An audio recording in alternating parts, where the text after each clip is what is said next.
everyone.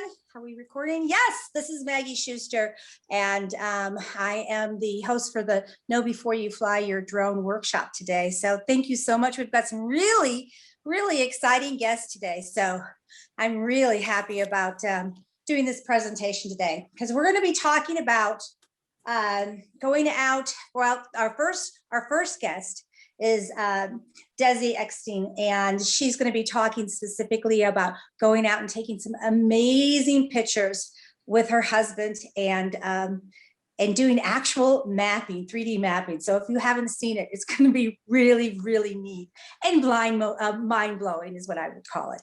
But basically, I wanted to just begin and welcome everyone. And basically what we're doing every month is we're bringing on guests to talk about the drone industry, how to use drones specifically in not just the North Texas area, but because we have this amazing platform on Zoom, we can actually reach people all over the world. So I'm really excited about it. Our main focus is flying safely, responsibly in this emerging industry. So again, I wanted to first start with Sharon Rossmark. She is the president of Women in Drones. And if you haven't gotten onto her website, I would encourage it because it's not just for women or girls that fly drones, but basically it's just an amazing network throughout the world, actually. So it's a worldwide organization, but she's got so many resources on her website. Again, Women in Drones. It's about networking, collaboration, and just moving forward with this industry. So Sharon, on that note, I want to welcome you and give it away so that you can start your presentation with Desi. Great. Good morning, everyone. And thank you, Maggie. And is my sound okay? Yeah, it sounds great. Great. Well, thanks for the introduction. And as Maggie indicated, my name is Sharon Rossmark. And rather than a presentation, I actually have the honor and pleasure of interviewing Desi Eckstein. Desi is the president of On The Go Video out of Southern California, and she is also a commercial drone pilot. So Desi, why don't you bring up your first screen? And while you're bringing that up, I'll just tell them a little bit about our conversation for the interview.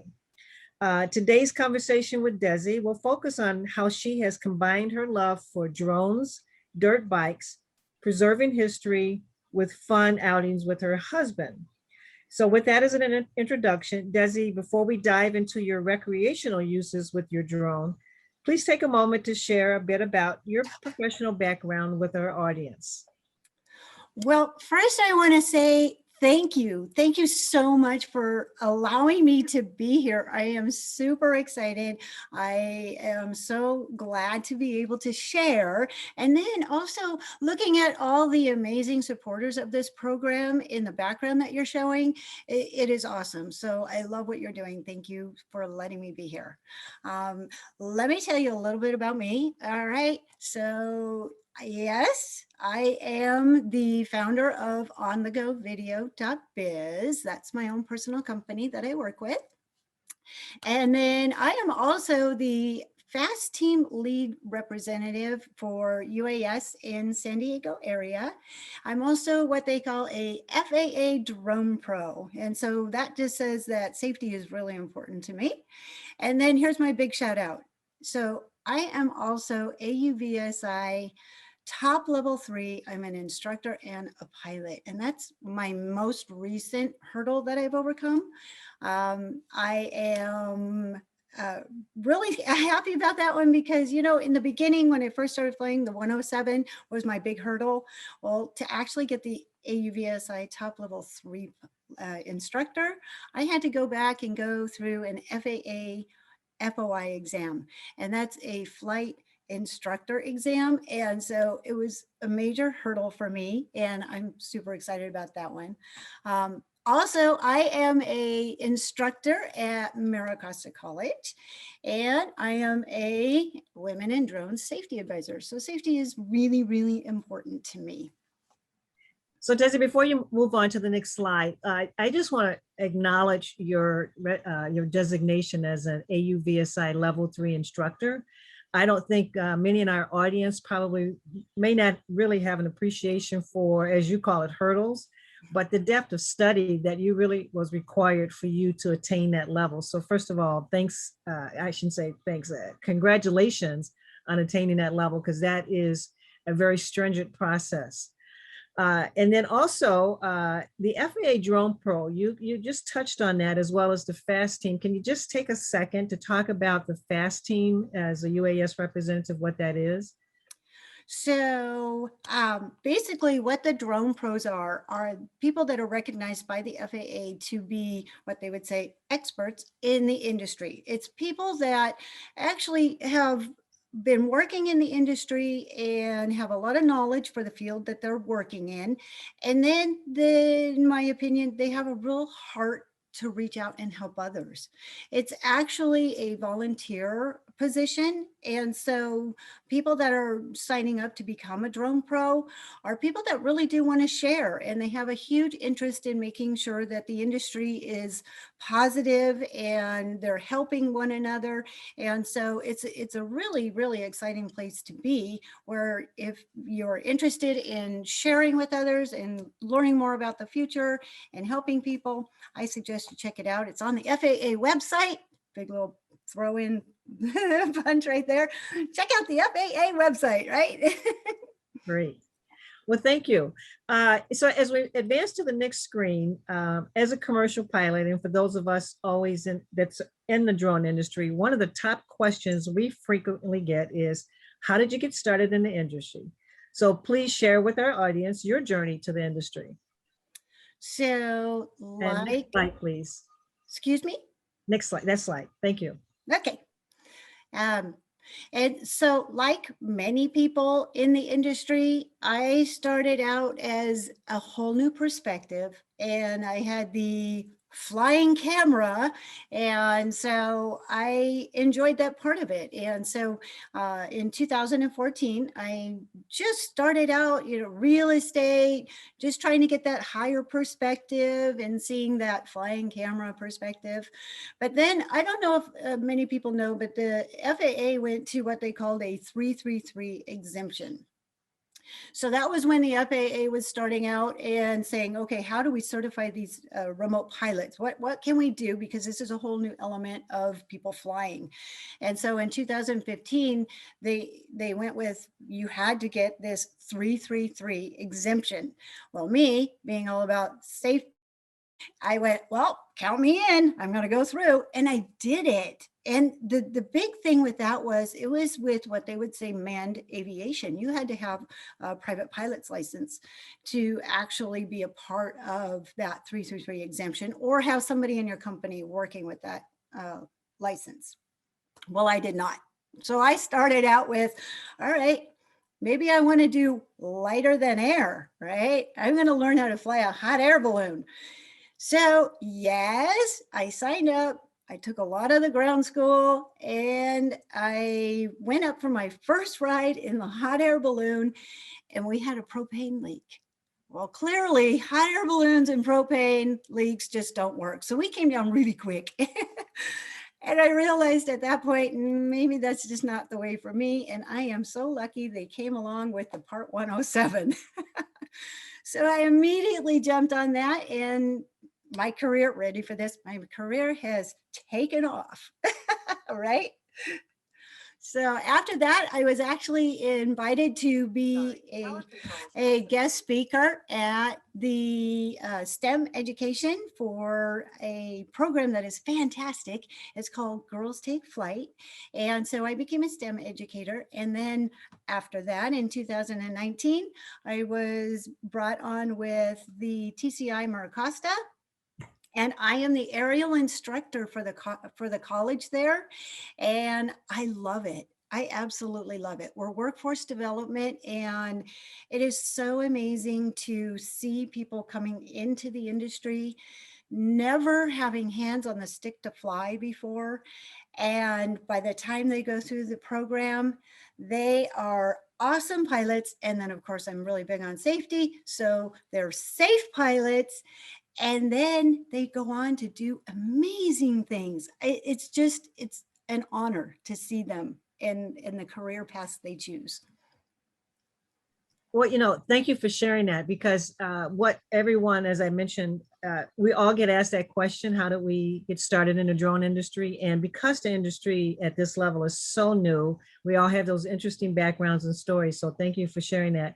And I also want to remind our audience that if you have any questions, just feel free to pop them into the chat and we'll pick those up and make sure that Desi has a chance to answer them.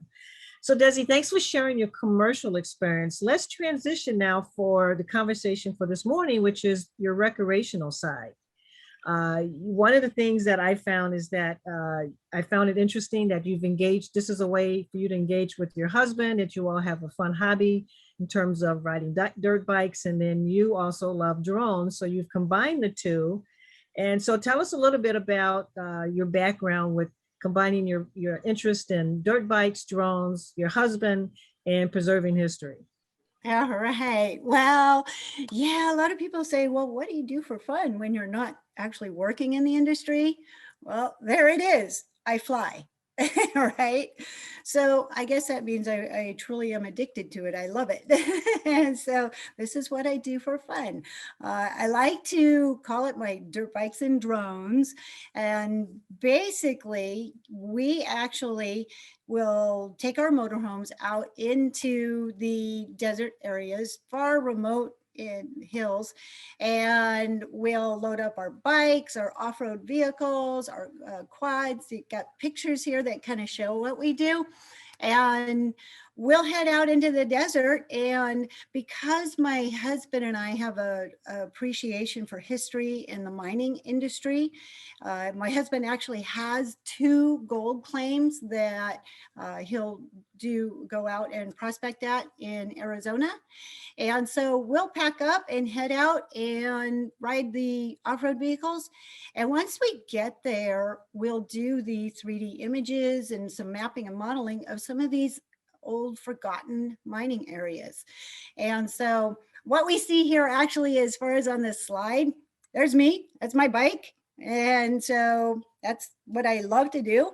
And the next one down is my quad. So my quad's called Tonka. And I don't know if you noticed right there, but you can see the backpack on the quad in yellow on the lower left-hand side. That's actually my Inspire in that backpack. So we take the Inspire actually, and then the next picture over on the right side, that's actually my husband and us all loaded up. That's actually at his claim there. It's in the middle of nowhere, no reception. It's just really, really remote. And then a lot of times I get very, very antsy. And so I will actually take the motorhome and the trailer and I'll head out a day or two ahead of him. And then that way, when he gets there, we just can head out and go. I love it. So, but it's been awesome because it's something that I grew up doing. I grew up in an area where we did the off-roading, went out to mining operations, and the whole family is involved in it. And so even my daughter can come out with her bike and we can head over to these mining areas. I'm going to share a quick little story. Okay, Sharon? Okay, great. So when I was growing up, we would head out to this one mining operation and it was pristine. It was just beautiful. And over time, I saw that weather had decayed it. And so it was kind of sad to me to see that. And in my mind's eye, I get to see it as the original beauty that it was. And it had all of the tags for these core samples, and the hopper out front was perfect. And so over time, not to say how long, because I don't want you to know how old I am, but over time, I did see it decay. And so I love going back and seeing the original pictures that we have of that facility. Well, thanks for sharing that. And, before we move on, I noticed you have a hashtag, dirt bikes and drones. Is that a trending hashtag that's kind of a group of people that use that, or is that something you started? Well, I'm hoping it's something that I start. Okay. All right. So anybody interested in dirt bikes and drones, please start using that hashtag. Yeah. Okay, well, let's talk about using your drone to preserve history. Give us a little bit of background about that. Next slide. So this has become our passion, and seeing that one specific mining operation being destroyed, and it's a lot of it could be because of weather or natural causes. This particular one, there's a section that it was just purely vandalized. It's extremely sad. Behind closed doors in a hole that was dug out into the side of a mountain. It had those core samples, and they were tagged, and they were in these crates, and they were perfect. And vandals have come along and destroyed them. That I don't think any of the samples are now there at all. And so for a part of me, I go, that's just a sad part that's just gone. It'll never be recaptured. And there's other things that we see that actually are positive, where you can see that it has been preserved. And so recording this part in time is just really important to start documenting the transition through time. Has it decayed, or is there things that are being improved upon? So this part has just kind of really touched us, and that's become our why we go out and do these things. And I've been really lucky that I'm a techie person. I love tech. So my husband likes to sit there and watch old school stuff, and talk about the past. And I'm like, no, check out this new technology. So it works out perfect. I take my drone with me, and because of that new technology, we are able to do both. We can go explore the past, document it, and create something that somebody can share in the future and forever now. It's a part of, now you can see the events through history.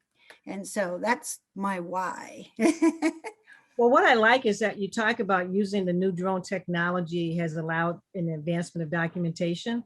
And I think as we advance through your slides and we start sharing some of that, before we do, I think it's important for our audience to know that even though you're doing this for fun and for documenting history, that there are some important considerations that need to be taken, regardless if you're doing it for commercial purposes or, in this case, hobbyist or recreational purposes. So let's talk about mission planning and the safety and risk that goes into this, since you are using a drone to do that.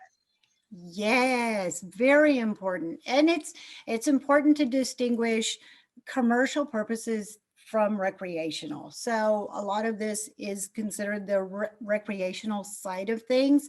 And so you want to be aware of what the rules and regulations would be for that. But the first thing that I want to say would be my important considerations. Sky Vector is my friend. So that is the first place I go. I'm kind of a nut when it comes to doing the whole charts and all that. And I like them. I'm probably the only one that likes charts, right? You might want to tell them what Sky Vector is, please. Okay, so Sky Vector is a website that you can go to where you actually would get the charts, the aviation charts, and it actually details, it's actually for like manned aviation, so they would actually be able to look and see and plan out their flights and get the overall information for where they're going to be flying. And the reason this is so important to me is because the first thing I want to do, most often I need to make sure of my airspace. That's the first thing. And so I have to find out, am I going to be flying in a wilderness, or am I going to be flying in a MOA? So a MOA is a military operating area.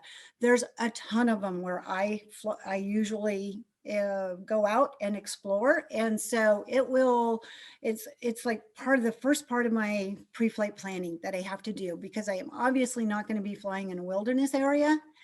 And so quite often I'll have to ride the quads. We can't even take our quads or our bikes into these areas.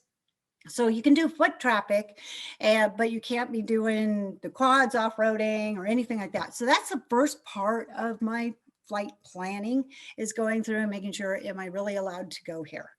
And then I also found, as far as a MOA is concerned, I found that the lines are not perfect. You know, the FAA or the military doesn't just like fly that straight line. So I'll find locations that I know are clearly out of the area of a MOA, but you still need to be aware of military operations. There's a couple places that are outside of the MOA as far as our perfect lined charts here, but I frequently will see military operations. So I'm very, very much aware of that. And so that's the first part of my flight planning that I do. I also like to look into what is the state regulations, or is there city regulations or anything that I should be aware of. One of the first things I did when I started out doing these things is I checked into BLM, because a lot of what I do is what they call boondocking.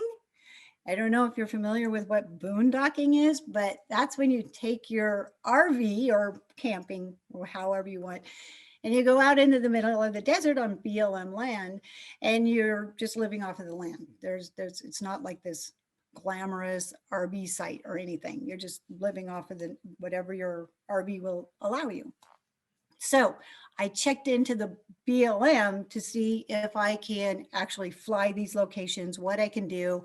And after talking with the BLM, they said that, well, it really depends on your intended purpose, and if you're monetizing your efforts or if it's just casual use. And so for me, it was the casual use. And so they had said that this would be okay. There's other times that you might actually need to get a permit though.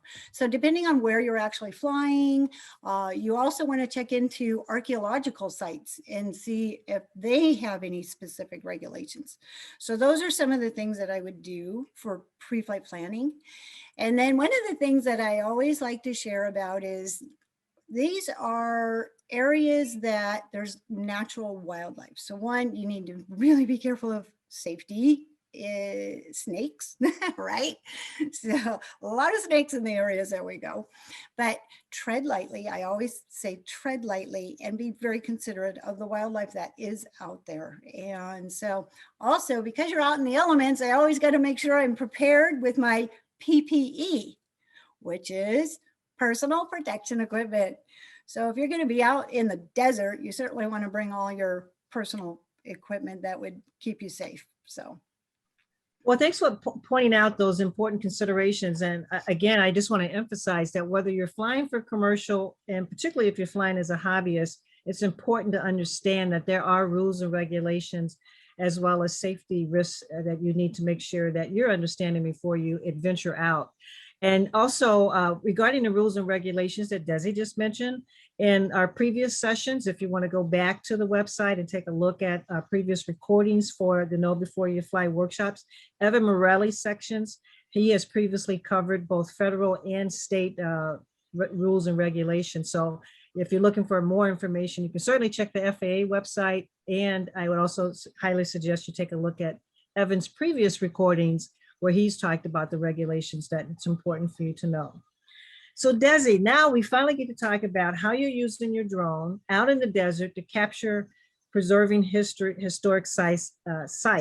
So please start sharing some of those with us and kind of tell us how you go about, capturing the images and how many images and the various tools that are involved.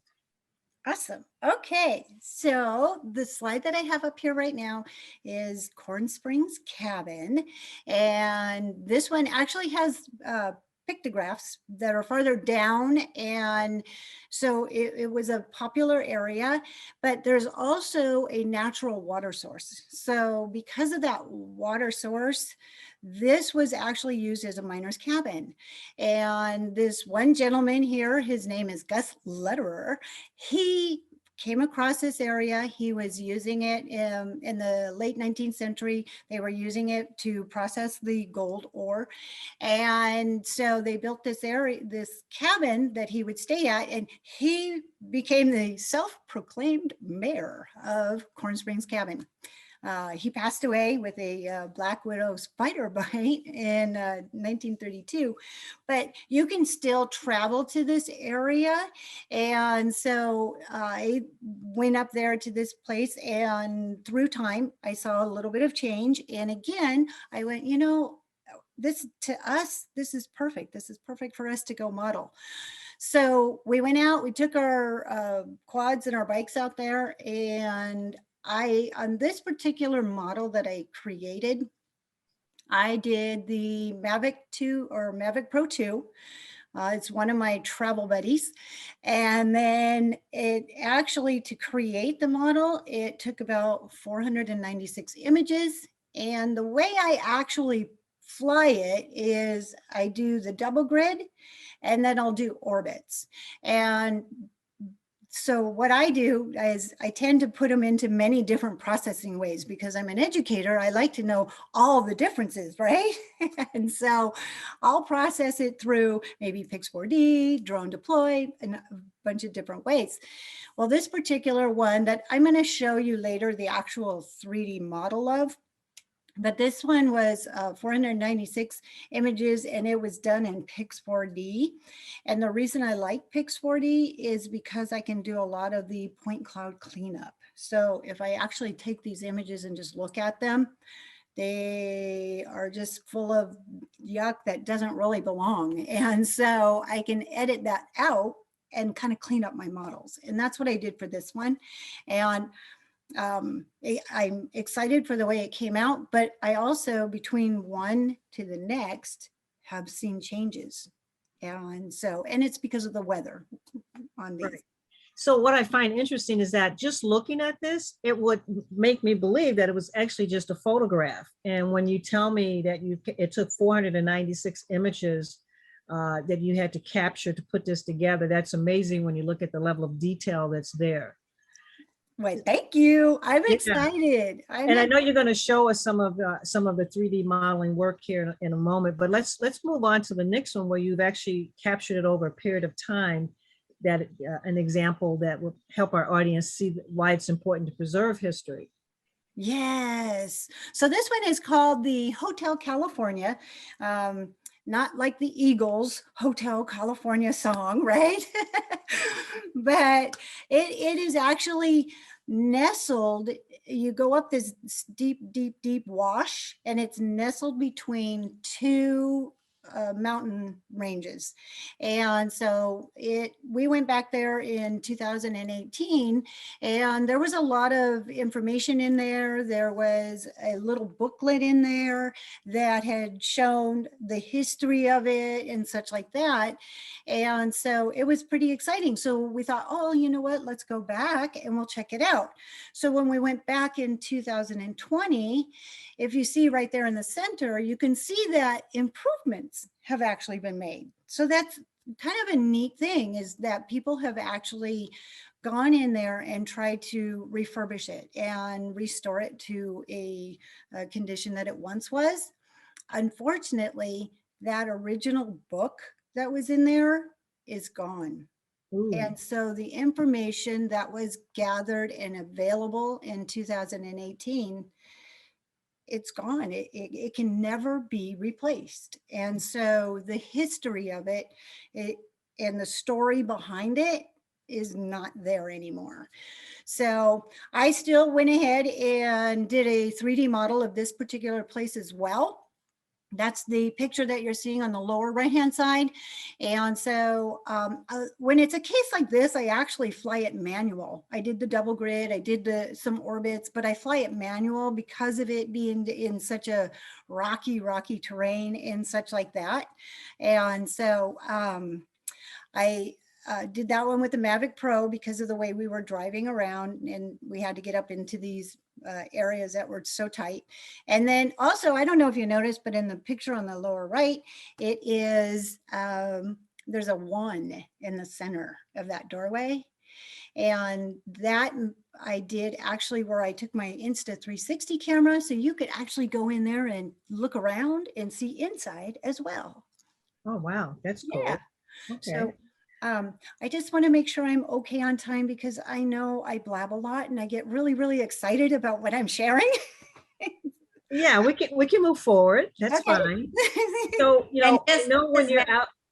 I just wanted to say that we're doing great with time, Desi. Don't worry about it.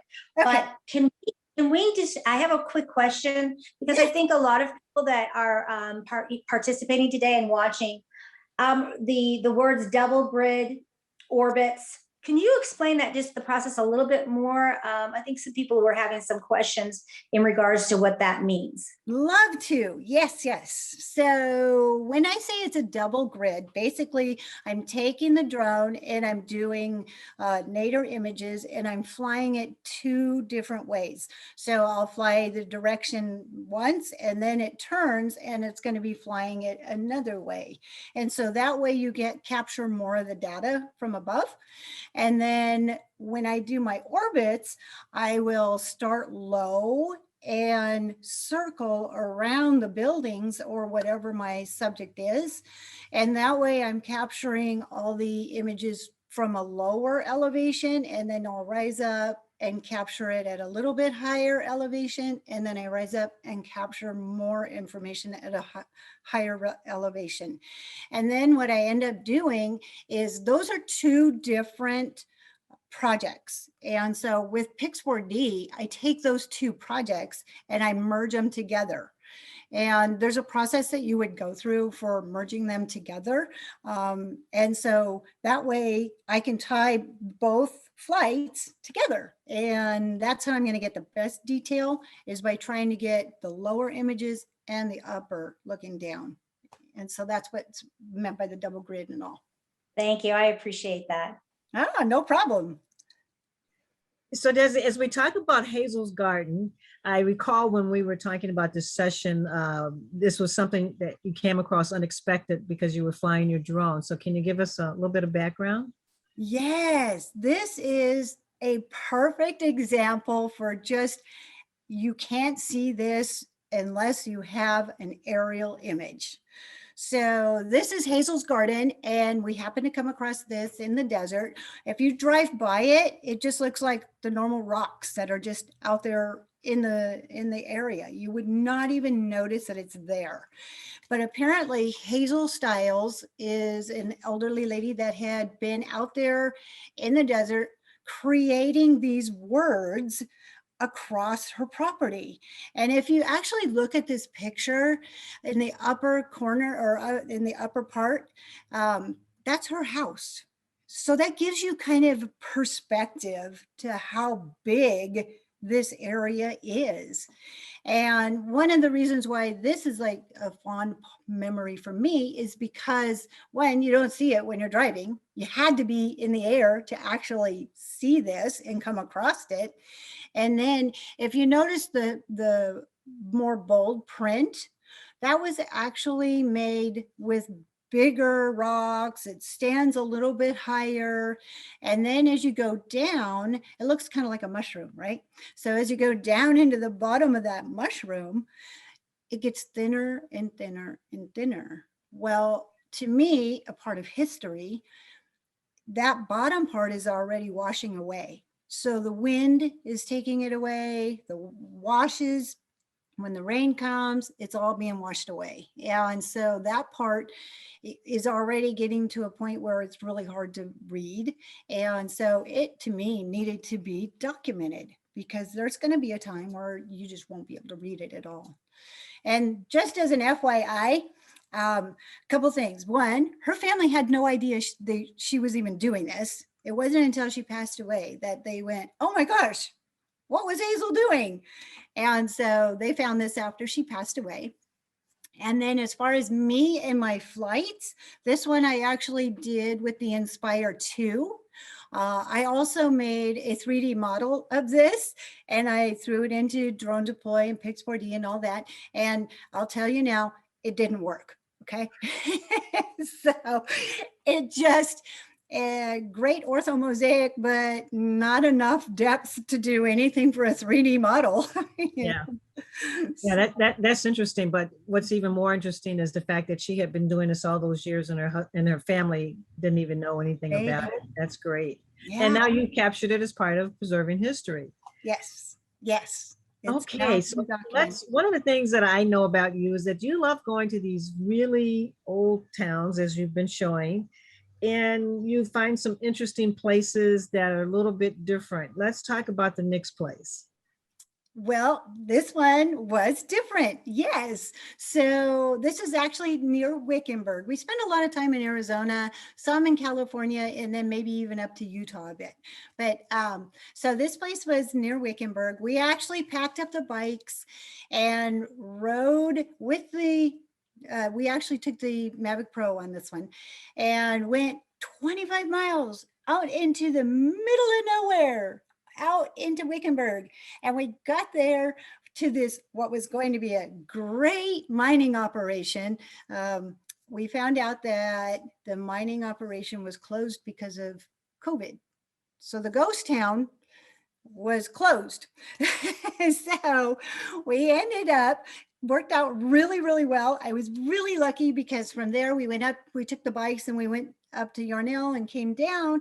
And as we did, we passed by this place here in Congress. And my husband and I, we have radios in our helmets. And so I'm like, turn around, there's a cool place. So we did. And this gentleman, he opened his place up to us to film and document everything. It was awesome. He's a woodworker. He has amazing things. Also, a lot of really cool old cars that my husband loved. So, but as far as we were getting ready to leave, when we were getting ready to leave, he said, "Oh, did you get the building at the end?" And I went, "No, we were up at the main section." And so he said, "Oh, you need to go check that out," because he was restoring it. So I got to go down there and I took a lot of time. And again, I made another 3D model of this place. So at the end, I can show you the 3D model, but because I was able to just take my time, get really good acquisition of the images, the model came out what I think pretty good, and I'm pretty excited about it. And as you can see from the upper right-hand corner, you could actually see the detail in the side of the wall.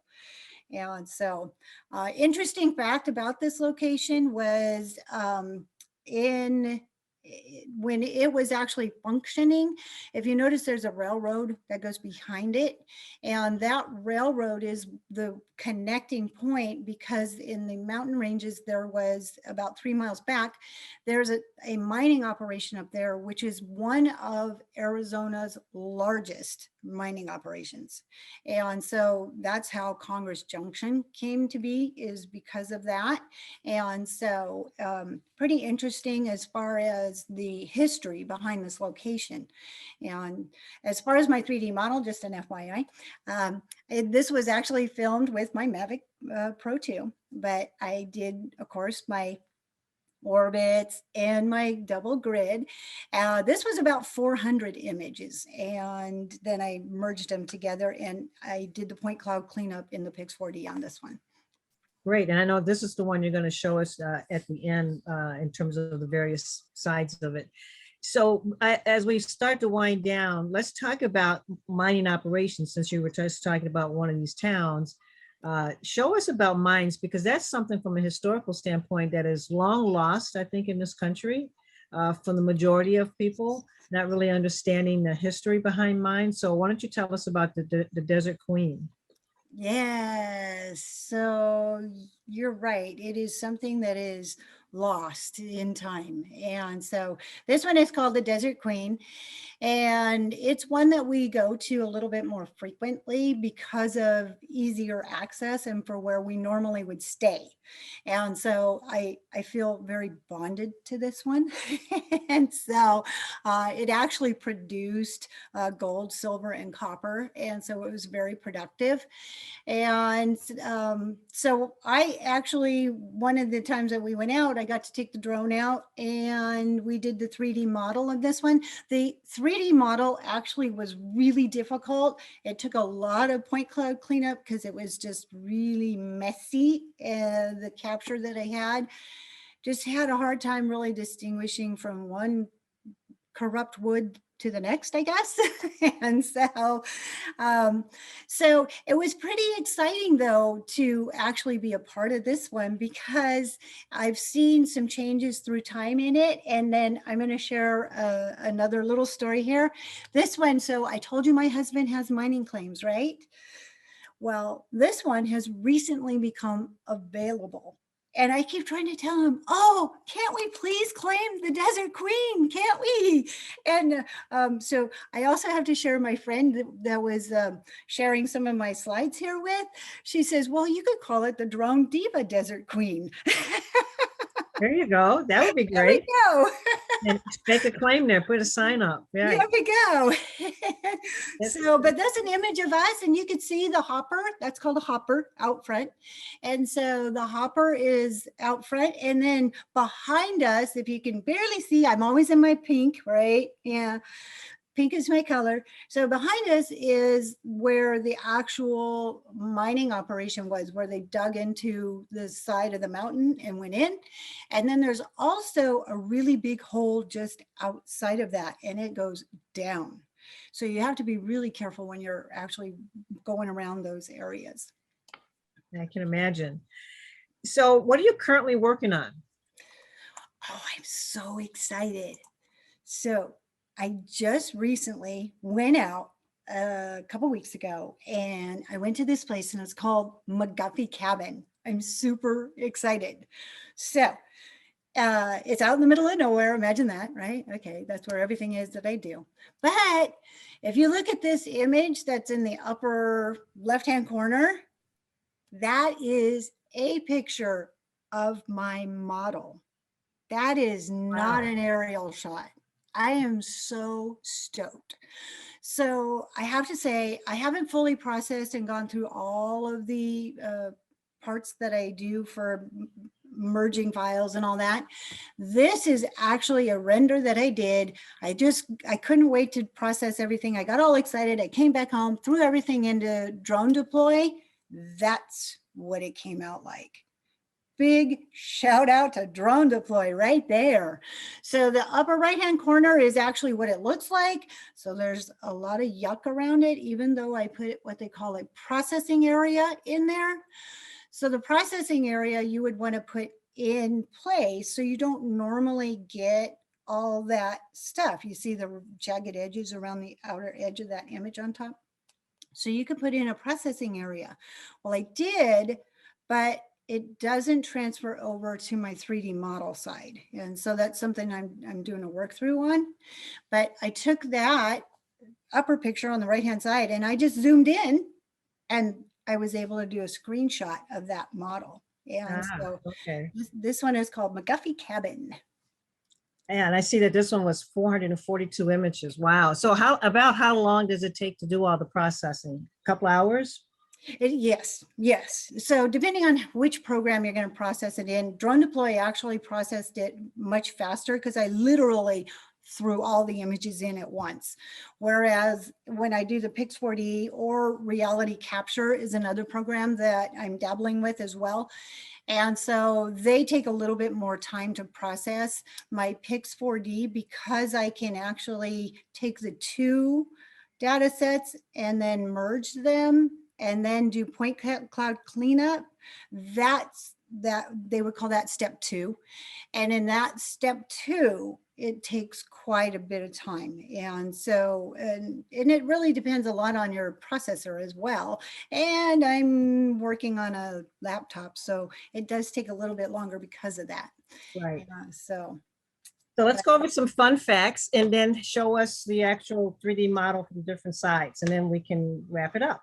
Alrighty. All right. So I do have some fun facts. And so this particular one is, I want to tell you a little bit about the Sutter's Mill. So the Sutter's Mill is one of the original gold rush, the California gold rush, and the whole San Francisco 49ers came, kind of because of the old gold rush, right? So Sutter's Mill is one of the ones that started in 1848, and it's based here in California. And just an FYI, Sutter's Mill extracted more than 750,000 pounds of gold. Now, let me do a quick little conversion for you right there, okay? So gold is actually weighed, it's a precious metal, so it's actually by troy ounces. So if I was going to convert that to ounces, that is almost 11 million ounces. Wow. Yeah. Wow. Yeah. Wow. So, fun fact. So the average ounce gold prices per ounce in 1850 was $18.93. In 1950, it was $34.72. And then in the year 2000, it was $279.11. So when I was preparing this slideshow, I went and did a quick little check, and I know, my husband's like, we got to get some gold. March 24th, 2021, $1,740.21 per ounce. That's huge. So here's my really fun fact. My husband has gotten 10 grams. Okay. Want That he another is math found, conversion? that he is found out there in these mines. What? That he's found in the mines, 10 Yeah, grams. from all his hard work, Yeah. he's found a whopping 10 grams. So another little quick math conversion. So if I change his 10 grams to troy ounces, it's 31. 1 ounce is 31.1 troy ounces. Gotcha. And so, yeah, we're not quite there yet. Okay. So he's going to keep his day job for now. He's still in the grams. Right. So as we wrap up our session today, let's show our audience your 3D model. All right, I'm going to stop this screen share then. All right. Okay. And I'm going to bump over to my Sketchfab. Okay. So I have 2 models that I'd like to share. And the first one was, remember how we talked about the Corn Springs cabin? Yes. So this is, if you go to my Sketchfab site, this is the Corn Springs cabin. This is the actual 3D model that I made. And as you can see the detail on the roof line to the point to where you could see the screen, you could see the rotten wood, and then you could actually rotate around it. And then one of my favorite things is you could actually see the detail in the rock fireplace here, and look at the detail on the side of that cabin. You could actually see the detail on the side of the cabin. Very impressive. Very impressive. So that's one. I have another one I'd like to share as well, which is the one that is from the Wickenburg, right? That trip. So this is the one that I did, the model that I did from there. And again, the model came out to where you could actually see all the detail in the roof line here. So you could actually see the roof line detail. Yes. And then if you circle around on the sides, you can even see the detail on the sides of the building as far as like the texture of the building itself. So I'm pretty excited about it, how well it came out. What I find fascinating about what you captured is that I again, particularly since these are historical sites, I wonder if there's anything in the Library of Congress that is capturing this. If not, that might be an opportunity for you to be a part of the Library of Congress and providing this to them for that historical perspective. I would love to provide it. Yeah. Yes. And it's the perfect way of utilizing technology that we have today, preserving yesterday and seeing it tomorrow. It's perfect. And what I love is that you're doing this as a hobby. I mean, I know you Yeah. have fun working in the commercial drone industry, but this is recreational. So with that, thank you so much, Desi, for sharing dirt bikes and drones with us. Ah, And Maggie, I'll turn it back over to you. I don't know if we have any audience questions, but we certainly can take those now. Well, we don't have any questions, so I would encourage the audience right now to put your questions in the chat. But I have some questions, if you don't mind, Desi. all right.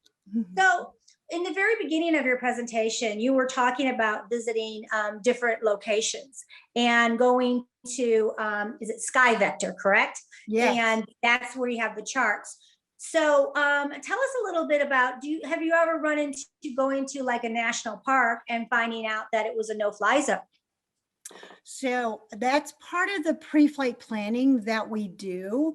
I don't normally go to national parks, but I very much do go into areas that I have to be concerned with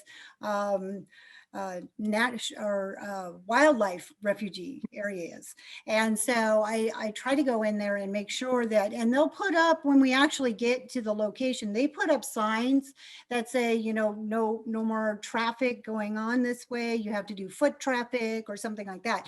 So in those locations, you can see those on Sky Vector to know if it's going to be a wildlife area. And so I try to do my pre-flight planning so that when I get there, I'm already prepared and go, okay, I'm not going to be able to fly there. You know, we're going to have to hoof it if we're going to go into that one, you know. So yeah, Sky Vector has been awesome. It tells you everything you need to know. I love Sky Vector. So one of the things that I've come across is certain times of the year, there are actually birds migrating, or birds, you know, it's their time to nest and have babies and so forth. And so even though it might be clear, have you ever run across that where you talk to maybe the park ranger or somebody that's in charge of that area, knowing that that might be the case, where seasonally there's an area where you can fly, and then other times you can't fly because you don't want to disturb the wildlife, basically. Yes, because they're nesting. Right. Yes. And so we've gotten to locations, and because that's not my expertise of knowledge, I go by, okay, Sky Vector says I'm good to fly, right? I can go right up to there. But again, birds and migrating animals, they'll go wherever, right? And so, yes, we have gotten to places where it says no drones because of nesting areas, and the wildlife is flying beyond, obviously. Yeah, that's a good point. Oh, I'm just so fascinated. I would love to have you come back because, I know we've just touched on areas, but the fact is that those images came from a drone. I'm just blown away. It's just so neat. And I think that the more people realize what drones can do in regards to, like Sharon had pointed out, that this is really history, and the fact that you were able to record it is amazing through a drone. So kudos to you. I mean, it's just been an amazing presentation, and I want to thank you again so much. And I'm going to double check. Did anyone have any questions for Desi? This is the time to ask. Let's see. Okay.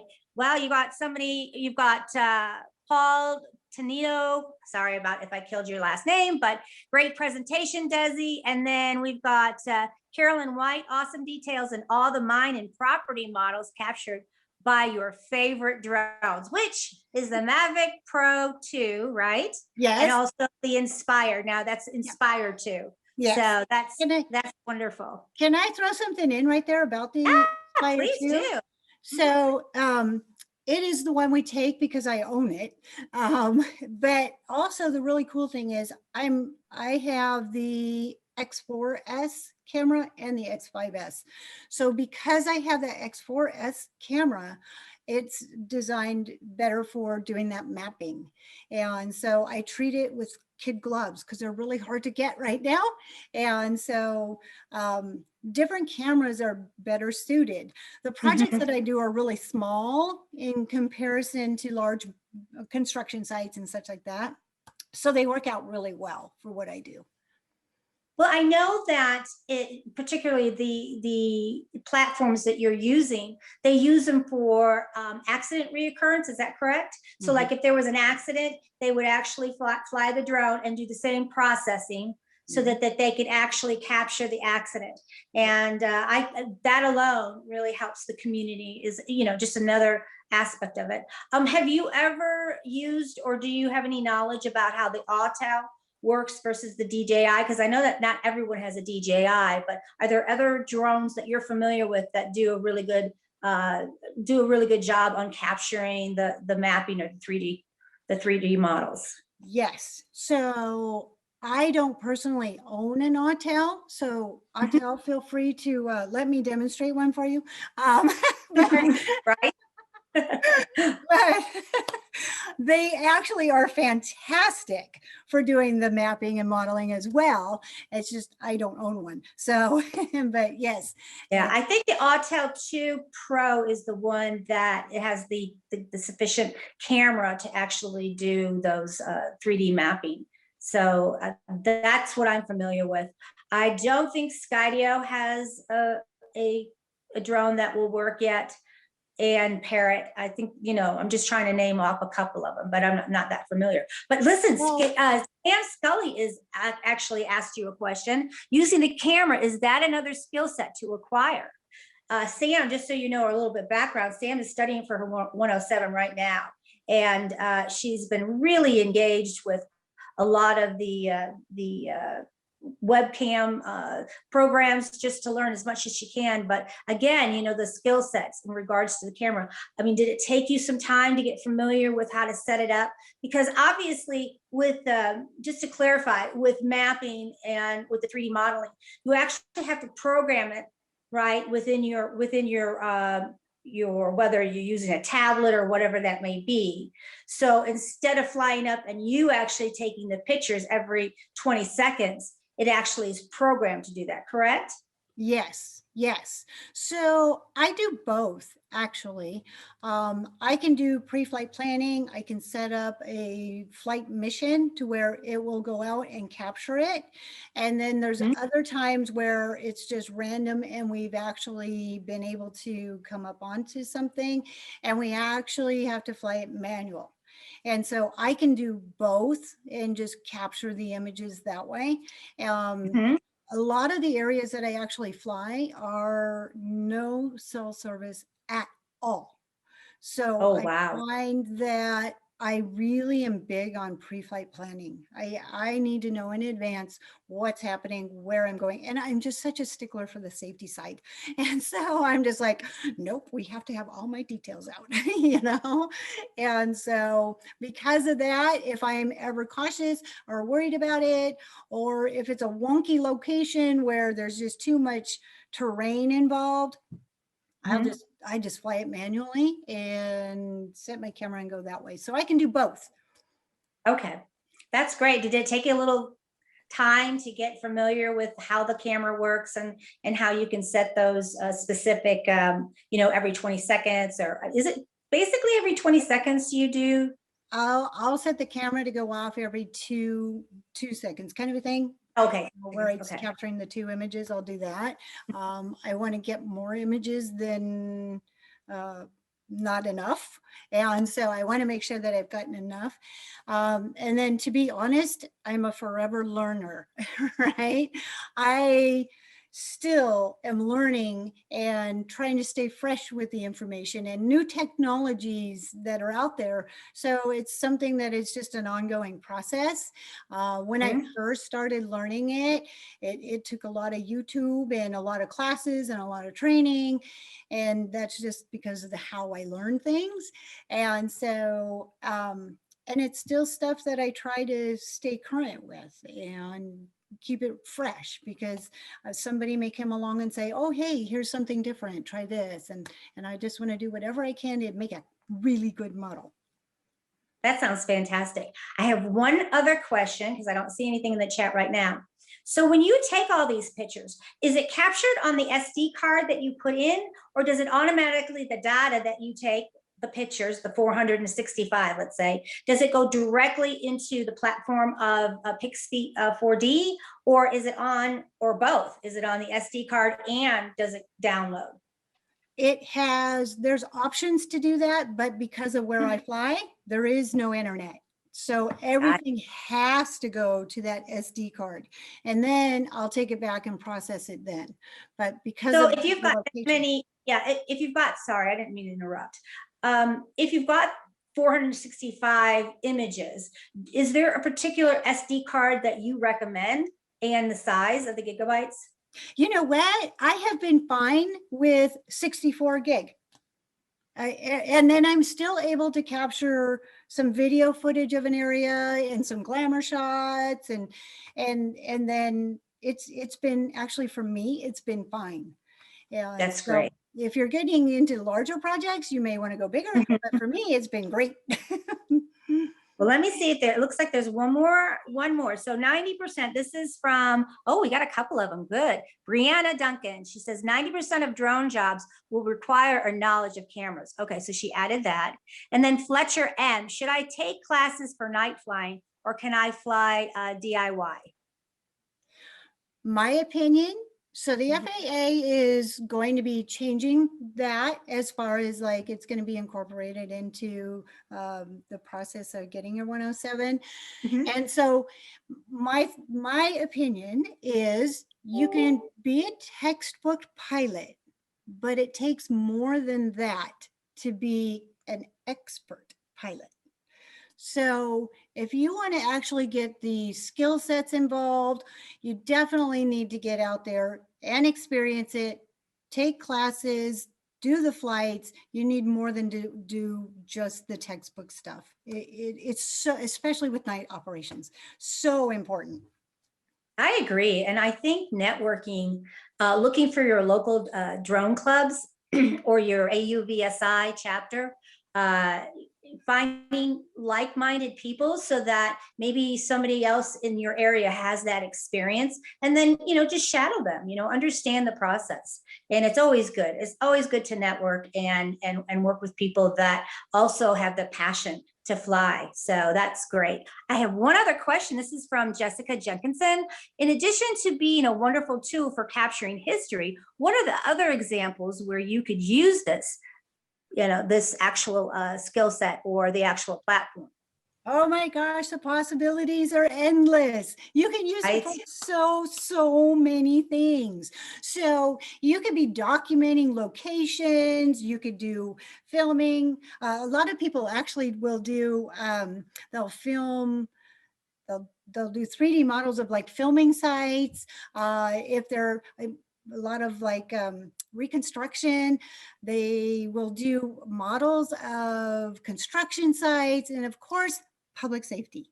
Public safety is very much, it is a tool that they could use. And so they can go out and do the reconstruction of a crime scene. And so it's just unbelievable what mapping can actually do in creating these 3D models. And it's there forever. You have now documented this forever. Yeah, I agree. I think that it's amazing of what we can do nowadays. And the more we talk about it, the more we show the community that drones are not the horrible things that everyone thinks about as spying on you or anything like that, but it's actually it's actually a wonderful opportunity, like you said, to do some documentation or to use it as a tool when you're out and for construction, or let's say, you're flying to do a model of a bridge that they don't know that there's an issue in deterioration, but the actual model will show where there's deterioration. So I think it's amazing. And I want to thank you again so much for taking the time. Desi's in California, so she had to get up early for us. So I want to thank you again for being here with us. And if you don't mind staying through the program, because there might be some questions at the end. Is that okay, Desi? Sure, love to. Oh, wonderful, wonderful. Well, thank you again. I want to let everyone know that we have a survey. So please look on the chat, and there's a link for the survey, because like Desi's program, we want to know how we're doing, if we're answering or giving you some valuable information. So I really appreciate that, Desi. Oh, and by the way, we've got a $25 Starbucks card for anyone that does the survey. We're going to do a drawing. So that's another incentive to get those surveys out. Well, thank you again, Desi. And I'm going to go to our next presenter. His name is Damian Martin, and he lives in Dallas-Fort Worth area. He has been a photographer for 15 years, and he started flying about 5 years. So Damian, are you there? I'm here. Hi, Damian. Well, if you'll share your screen, let's see some of these amazing pictures and tell us a little bit about how you got started in drones, because I understand you've been a photographer for a long time, which, by the way, is great when you have that skill set and now you're using it with a drone. Tell us a little bit about how you got into taking pictures for real estate and then beyond that. Hey, And I see. So my name's Damian Martin. Of course, I'm here in the Dallas, Texas area. And as Maggie said, I've been a videographer and a photographer for over 15 years. And then I got into flying drones about 5 years ago, mainly as an extension of what I already did. And back then it was a little difficult. It was kind of barren out there as far as drone work. So I just kind of started making a demo reel and doing what I knew best. And just really started going out and taking a lot of photos and videos of a lot of important monuments, maybe around the city and other places, to kind of really showcase the beauty of being able to use such a device to be able to capture things. And after I made that first demo reel, which was circa 2016, 17, around that area, I actually ended up getting booked for a particular real estate job. And it's the picture that I have in front on the screen right now. And it was a pretty short notice. Someone called and said, hey, we need to get some drone video footage and a couple of photos of a particular property that happened to be in a place called Preston Hollow in the Dallas. Hey, Damian, real quick. You got a little bit of a muffled sound, so it might be a little hard for some of us to hear you correctly, and I don't want them to miss out on anything. Okay, is it better? No. Oh, no. Just FYI, everyone, Damian is on location. So he is in a different area. He's not at home. So that's why we're just going to show the pictures and have a voiceover, because his video, he's in the boondocks of Texas, if anyone knows Grant. So that's one of the reasons why we're improvising and doing the pictures, and Damian's kind of going to go over, narrate what, the whole setup and everything for each picture. So let's try again, Damian. Yeah, is it any better? Not really. Kind of an echo.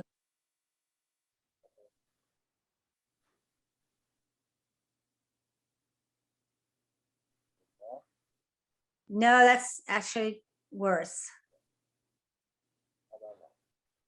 No, why don't we go back to square one? Again, sorry, you guys, on this, the volume here. Okay, any better? All right, a little better. Yes, thank you. Maybe I'll just talk louder. Okay. Okay, I appreciate so here we are at this particular property. It's in Dallas, Texas area, a place called Preston Hollow. And this job was pretty instrumental in me getting really deep into residential and commercial real estate, because it was actually, there wasn't much information going into this. Back then, no one really knew how to prospect drone jobs. So it was just like, oh, can you come out here and do this? Like, I guess so. So when I actually looked it up on the map, the property is based on 25 acres. So on the map, it's just grass. So I was like, oh, cool. I'll go take some pictures of grass and I'll be done. So I get out there at around 8 a.m. at the call time, and I realize it's one of the largest properties in the Metroplex. 25-acre property, roughly around 40,000 square foot of house. And I needed to get the project done in between 8 a.m. and 12 p.m. So we went ahead and got started. We started shooting. I realized the magnitude of what was going on when the other video production crew got there and they went to Forbes. And what we were doing was creating a video to auction off this property. What ended up happening was this property set the all-time auction record for the most expensive piece of real estate ever sold at auction. So that kind of catapulted my career into doing a lot more shooting of higher end real estate, commercial real estate, residential real estate. And it really gave me the confidence at that point in time to actually do it on a much higher level and be confident in myself, my equipment, and keep the anxiety down and really get the job done. And after that, it's been pretty smooth sailing. You can pretty much use that piece of work that got me into tons of their networks, where now it was a lot of commercial real estate owners wanted me to film their properties so that they could either resell it or prospect it. Sometimes they'd have me go out and do properties so they could see them without them being there. See the area, see different parts, elements of it that could allow them to better prospect their own properties. So it kind of allowed me into a nice little niche of a great element of being a drone pilot. And I actually have a video that I can kind of show. It's not the actual video we used for the auction, but it's one I put together just with some clips just to kind of let people see what was going on. And I can show that if you'd like.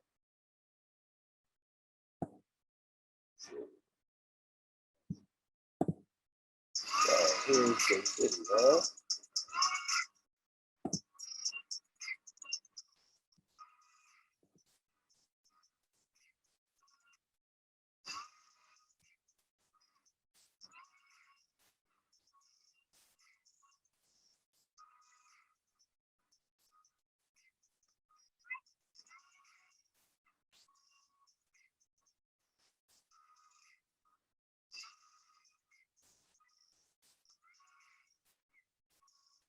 So Damien, while we're looking at this, Yep. it looks like you used a combination of, and is that what you fly an Inspire 2?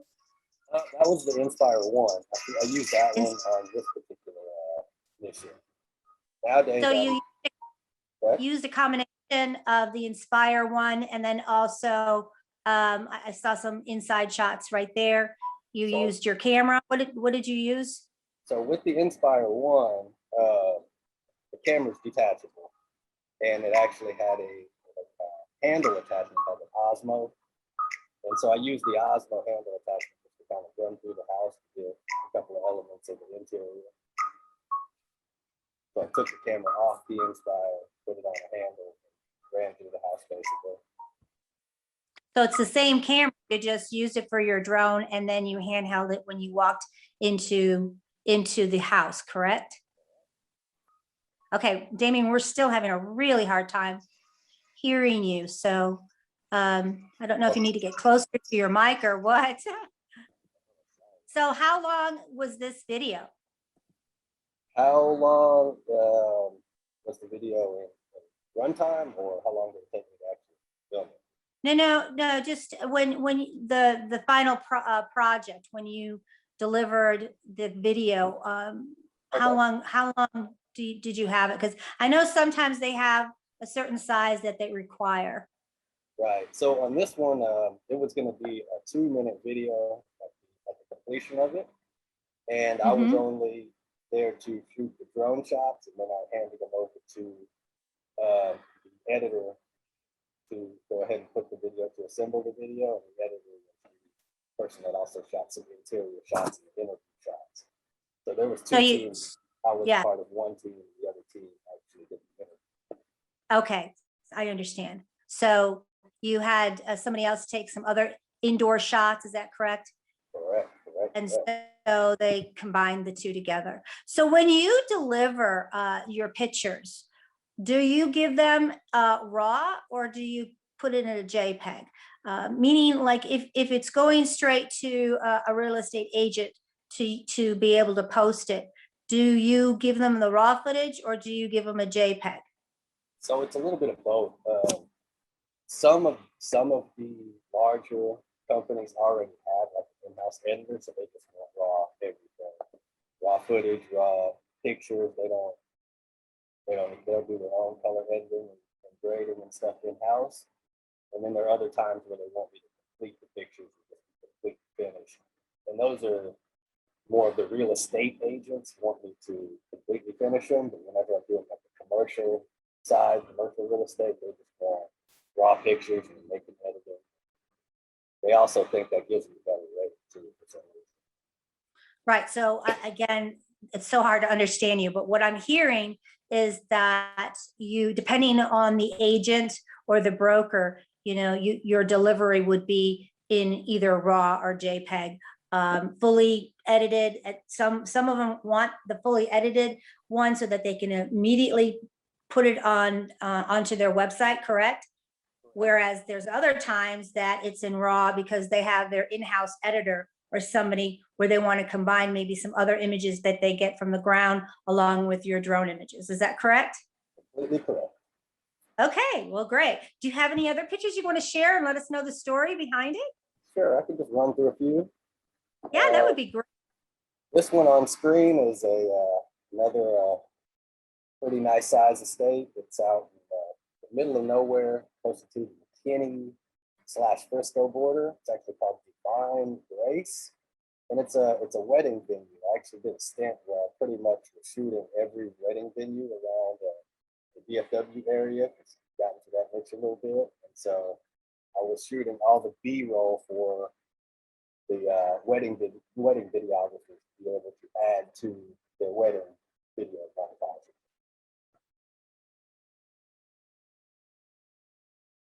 And maybe one of the questions is that some want to actually see the YouTube video.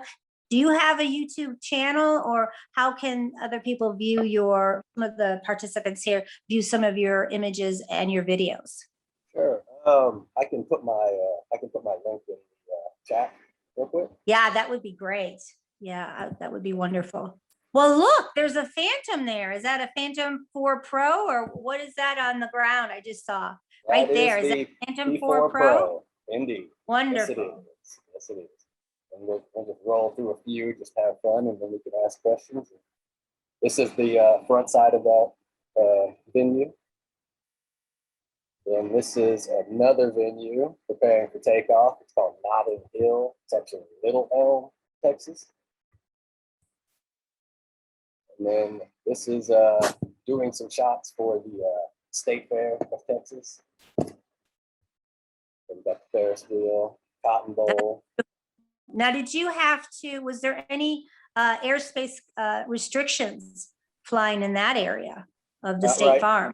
Not State right Fair. there. Not right there. There are some around, definitely very aware, because there are pockets of no-fly zones. But in that particular area, in that pocket, you're okay. That's Except beautiful.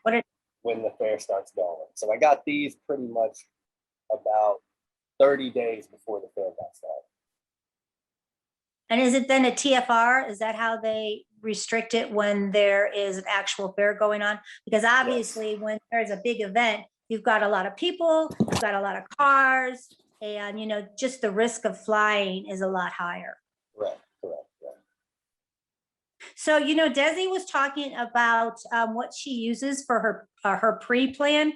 Do you have certain apps or certain platforms that you like to use so that you understand, if there is any airspace restrictions, or if there's anything that you have to avoid? What do you like to use?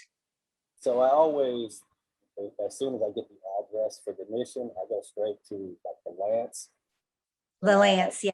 And I look at that to make sure I'll register and make sure everything's cool on that. And then I go over to the DJI Unlock page.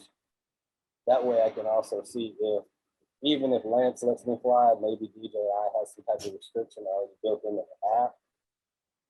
Just so if anyone here, Damien said Eagle Eye, correct? Eagle Eye. Oh, the DJI Unlock. Oh, the DJI, okay. Yeah, DJI Unlock, and because the software has lock codes in it for certain areas. Right. And I've run into certain situations where I get cleared on Lance and I go out and it says I can't take off. Right. And there's nothing there. you know, but sometimes DJI has these pockets where you have to unlock the drone. Sometimes it's easier than other times. But yeah, they have two different versions of the unlock, the regular manual and the custom. But I always like to check all of that first. And then I like to go out to the spot also. Just kind of take a little time, look, check mainly power lines, trees, planes are the main three things I start looking for. I really like to take note of where all these things are, because once you start to, not so much for photo, video, you usually lose it. And in a lot of cases, you're trying to get a very good shot, and there's a lot of stuff that can happen. But stop really paying attention. So I like to pay attention first, get everything out of the way, you know, let the visual observer know what I'm looking at and what to tell me about and when to tell me and how to tell me certain things. And those are usually the things I like to do. Yeah, you brought a very important part, the visual observer. Always having a visual observer, especially when you're in an area like this at the Texas Fairgrounds, and also giving them he or she giving them enough information on what you're looking for, what you're avoiding, and when to alert them. So that's really important. Not only that, but a visual observer, maybe even having two of them, so that if you're in an area where there are a lot of traffic and some people, a lot of times there's a lot of curious people that want to know what you're doing or what you're flying, or even to the point they want to ask if they can fly it too. So it's always good to have somebody that, like a visual observer, that can kind of let them, you know, leave the pilot alone. He needs to focus on what he's doing and so forth. So yeah, that's something very, very important. I'm glad you brought that up, Damien. Would you have some other great pictures? Let's go through them and see what we have. This is a customized Phantom 4 Pro. I like to kind of play around with it every now and then, put different propellers on it and stuff like that to kind of make it mine. I was taken off at the fairground. One of the finished pictures of the Cotton Bowl. Yeah, that's pretty, but I can see a lot of telephone lines there. So, oh, wow, that's beautiful. Yeah. And this was one for the news company wanted us to come out and the Dallas area was flooding, and they needed a couple of pictures of places they really couldn't get to. So this was the Margaret Hunt Bill Bridge, right by downtown Dallas. Which actually, this is a really good spot because to talk about, because I would not fly there because there's a lot of electromagnetic interference, and on the other side of that bridge is a no-fly zone because that's the prison, like for the jail. I guess it's jail, not a prison. But Damien, can you repeat that? Because again, it was really muffled. oh, sorry. So this particular area had a lot of complications. Am I any better right now? Yes, a little bit. Okay. And the complications were all these lines you can kind of see on the front of power lines. You're going to pick up a lot of electromagnetic interference, and that's not what you want at all.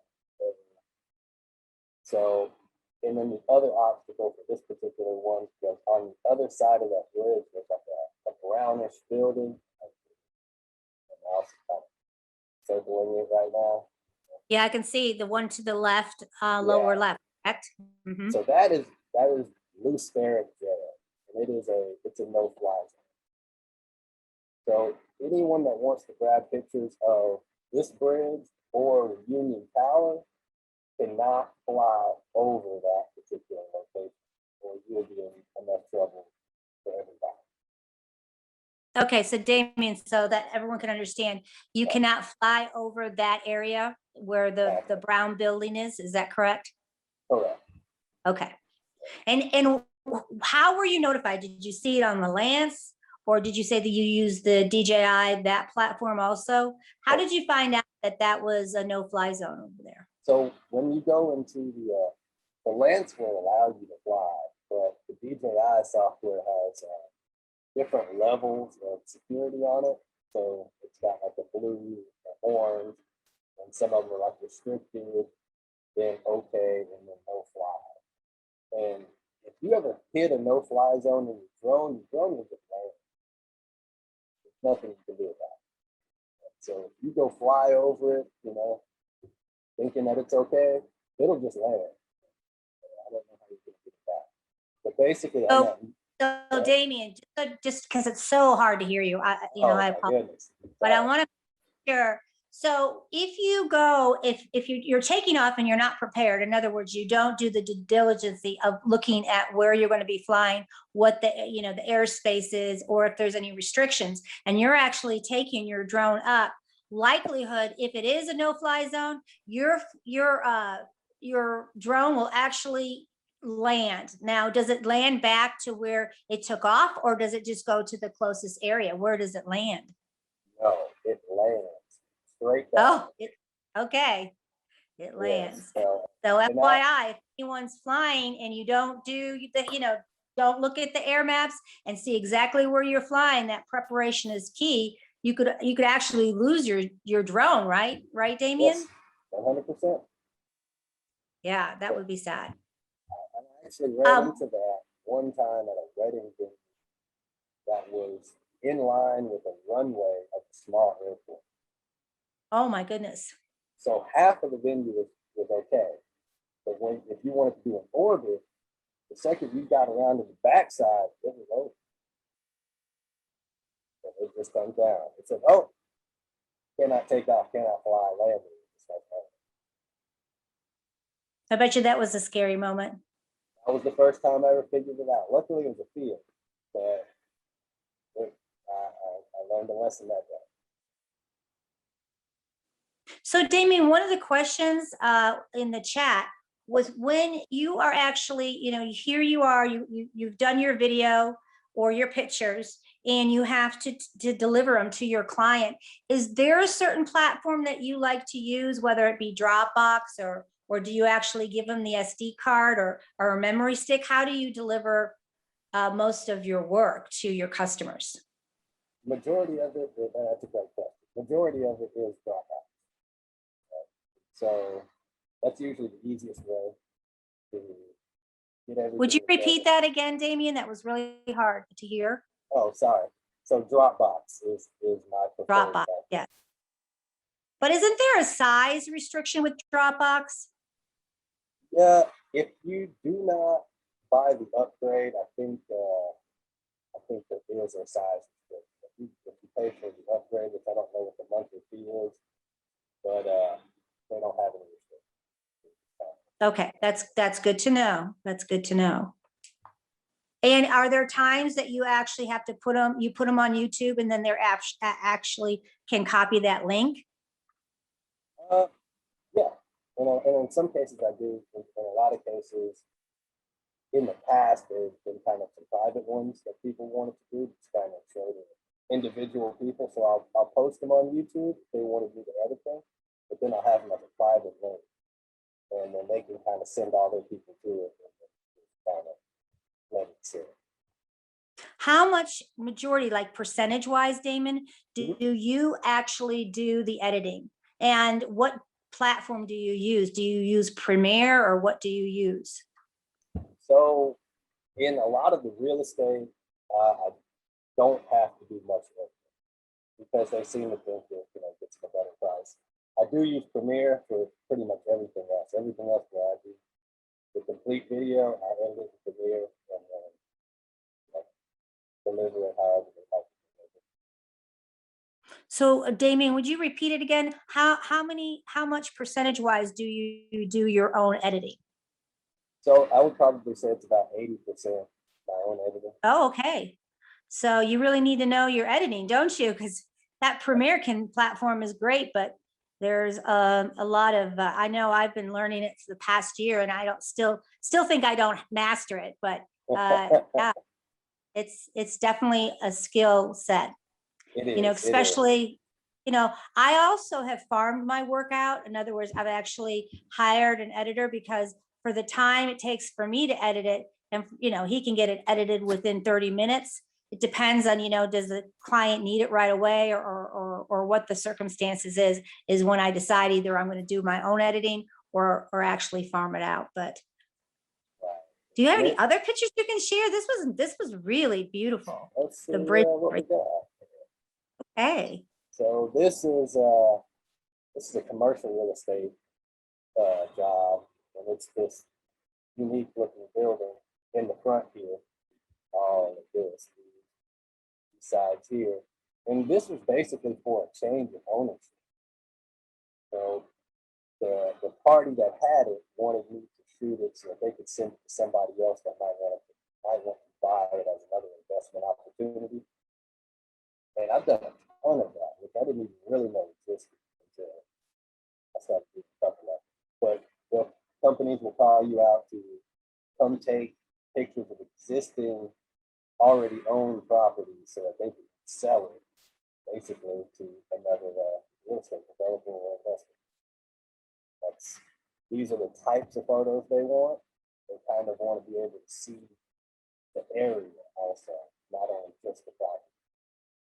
So they want to see the. so you're focusing, on this picture, it's the apartment complex on the bottom, but you've also have captured the neighborhood around it. So as an investor, they not only want to see the apartment complex and the way it's laid out, but also where it is from maybe the highway, or if there's, if it's, for instance, this shows that there's residential side to it also, correct, Damien? Correct. Do you have another picture you can show us? Sure. So this is a top down, same place, same location. This is actually two different locations, but the one that's highlighted is LA Fitness here. And so they wanted to see the general area, be able to kind of see the horizon. This is actually Joe Pool Lake back here, kind of see at the top. And they wanted to see what the area looked like. Did it have any clientele actually still going to the gym at this point in time? But also way farther back to not get into the flying above people type of arena. And that's going to be one of the hardest obstacles if you're dealing with these real estate investors, because they want you to always break through. They want you to, they're like, go out at the highest point in traffic so we can have the building full of people, and we want to see a bunch of people there. No, we're not going to do that. Yeah, So, and that's the point that you bring up, Damien, because when you have, you want to please the customer and you want to give them the deliverable that they're asking for, but you don't want to compromise ethically that you're not endangering people, or you're not taking risks where you could lose your drone, and certainly you don't want to fly in a no-fly zone, because then you're responsible, not your client, but you're the one that gets the penalties. And so that's really important. And do you come across that a lot, where when you're sitting down and talking with the client, do you explain exactly what you can and cannot do and why?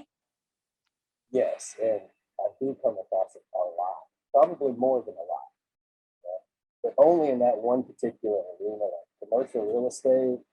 And it's from the change in the hands. When one owner wants to sell it to another owner, the main thing they want to do is show how many people are there.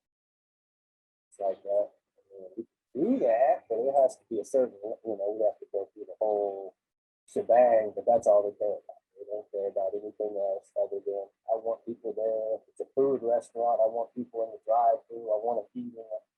Like, how are you going to see a person eating from a drone shot, by the way? But they don't know. They think that's the way. So if you do any parts of that, you're going to run into it probably 99% of the time. It's always some back and forth. Will you repeat that again? We're still having a lot of, yeah, it sounds like you're talking in a cup. So I know this is such, yeah, it's been really hard to understand you. That's kind of why I've repeated some of the things. But from what I understand, you've got a lot of clients that want to have a lot of activity around that particular building, or the main focus, so that they can see that there's a lot of traffic. Is that correct? Correct. And you have to explain to them that if you do capture it, you have to go in a safe, a safe area where you can fly, but you can't fly above them. So, Correct. yes.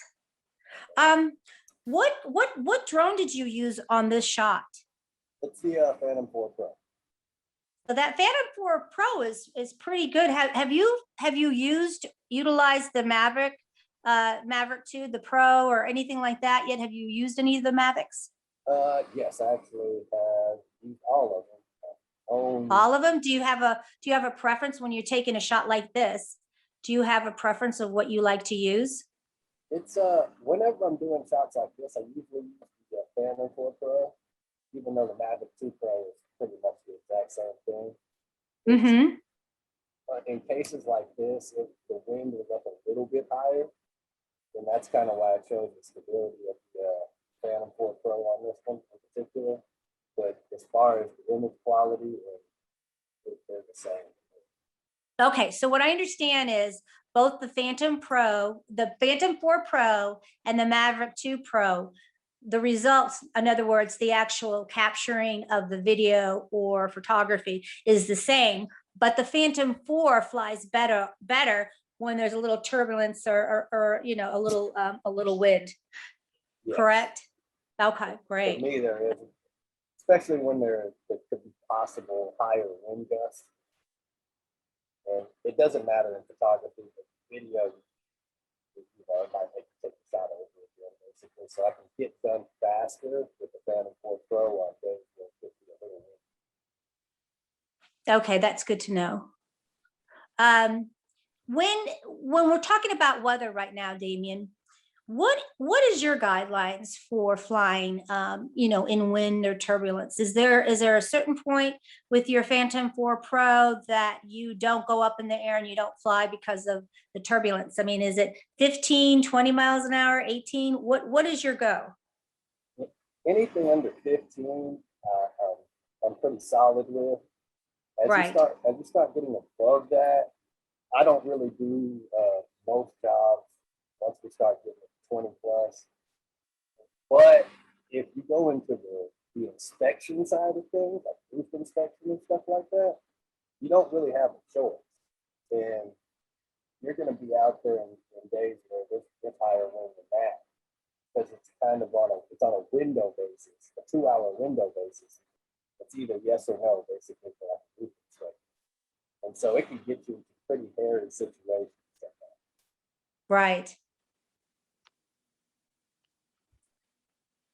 What about with rain? Do you go up and try to capture images if it's just starting to sprinkle? Or have you ever had the experience, which I have, and that's why I'm bringing it up, where there's raindrops on your lens? Yes. I hate rain as far as drones go, because it's usually going over at that point. Right. Because you just don't know what's about to happen. You don't want to get too wet, and I've never gotten too wet, so I haven't wanted to push it. But once you start getting drops of rain on the lens, you're already done it. Yeah, that's definitely an issue. So we have a lot of drone pilots that have just acquired their 107. Do you have any suggestions on how they could start taking pictures, how they can attract their, clients? Is there something that you can suggest to them, how they can, get their name out and possibly, get a solid client list? How, if you were to talk to a newbie, what would you say? What advice would you give them? Oh, well, I guess it depends on the sector mainly, but if we're talking like real estate or mainly real estate, let's say you would have to. It's weird because a lot of them are going to want you to work for free, right? That's going to be the number one thing you run into at the beginning. Is come out here and do this for free. Now, if you can leverage that into getting something really good and creating your own pieces of work that you can show other people, that's a great way to go. But the main thing is this is still very new, and a lot of people don't really know that A, it costs a certain amount of money, right? And then B, they don't really even know where to get the right people to do it. So positioning yourself as the right person, but also do something that you can show someone what you've done. Also, it incites them or sparks that need inside of them that lets them know, oh, I need this. And the need is still growing in the total industry. So if you can just get some nice shots, go around practice, get in, as much nice portfolio stuff that you can kind of get together for yourself without getting yourself into a bad situation, then So that's Damien, probably easier. yeah, so what you're saying, and I'm trying to repeat, basically to build up your clientele, it's good to get a lot of pictures and build up your portfolio so you can demonstrate to a potential client the pictures that you can take, the images that you can take along with the videos. So yeah, that's very important. I was just looking at the chat real quick because we need to move on to Evan. And by the way, there was one question specifically about roofing. So that is with Marsh, but just so you know, Evan Morelli is going to be presenting in just a minute. And he actually goes out and takes pictures for roofers. So let's address that question to Evan. But one of the things that I think we can close with, Damien, with you, is do you have a specific contract? And is it something where it's general that you were able to get online, or have you had a lawyer write up a contract for a potential client for payment? So I have a basic contract that I pretty much have used for quite a while. You can grab basic ones online, especially if you're in Texas. But I like to really outline everything verbally to make sure that we're all on the same page before I even do it. And then I basically just write out what we outlined verbally and send it to them and say, okay, are you ready? You can sign this. And, excuse me. And Damien, do you have where you have that the actual client pay up front or 50%, or what do you usually do for payment? It varies, but in a lot of times, I guess the average is like a 50-50. A 50-50. Okay. Well, thank you so much for your time. I'm sorry we took you away from your location shot today. Oh, no way. Please, include on the chat contact information. So later on, since it was so hard to hear you, I'm sure that there are people that were really looking forward to this. If they have questions, they can reach you via email, and Okay. that would be great. So thanks again, Damien. Really appreciate your time. And we're going to be moving next to Evan Morelli. Evan Morelli has been with us for a while, and he is amazing when it comes to resources on flying safe, preparing for your flight. And today he's really going to talk about what to do in regards to keeping wherever you're flying safely. You're being responsible as a drone pilot, right, Evan? Yep, absolutely. Good. And just so before I forget, would you address the question that we had specifically on the chat? It was in regards to, he was wondering about, I think it was Martin, was wondering about if he flew his drone all the way up to 3 feet so he could actually see the damage on the roof. Is that taking a risk? Like if there is a gust of wind or something, what do you do normally when you take pictures for roofers? Okay, so let me go ahead and share my screen. I can talk about that during operations. Can you all see my PowerPoint? Yes. Yes. No? Okay. Yes, but I can see on the left all the other screens there. But yeah, I got this. general screen share. Yeah. Because I'll go to a web browser. Can everybody hear me all right? Yeah, it sounds great. So thank you. That's, yeah. All right. Yeah. So my name is Evan Morelli. I own a company, Elm Aerial Services. I also do subcontracting with a company, Reliable Reports, which does roofing inspection data collection for adjusters. So I'm not the actual adjuster. I just collect the data and send it off to them using some proprietary software. So before we begin, because this is a North Central Texas Council of Governments meeting, I wanted to take a minute to talk about the DFW Metroplex airspace and some of the unique features about it that you may or may not be aware of. that would pertain to flying specifically around here. So as a quick review, we have airspace classifications that go A through G, right? And the DFW airspace is an extremely complex area. So it's important, as I'll discuss further or later on, that you want to make sure you know when you're going to fly, what kind of airspace you're going to be flying in, and fly appropriately and prepare appropriately for that. So here's a quick synopsis. You can find this on the internet. This is FAA available information about Class A, which you guys will probably never fly in unless it's like a full-size aircraft, B, C, D, E, and G.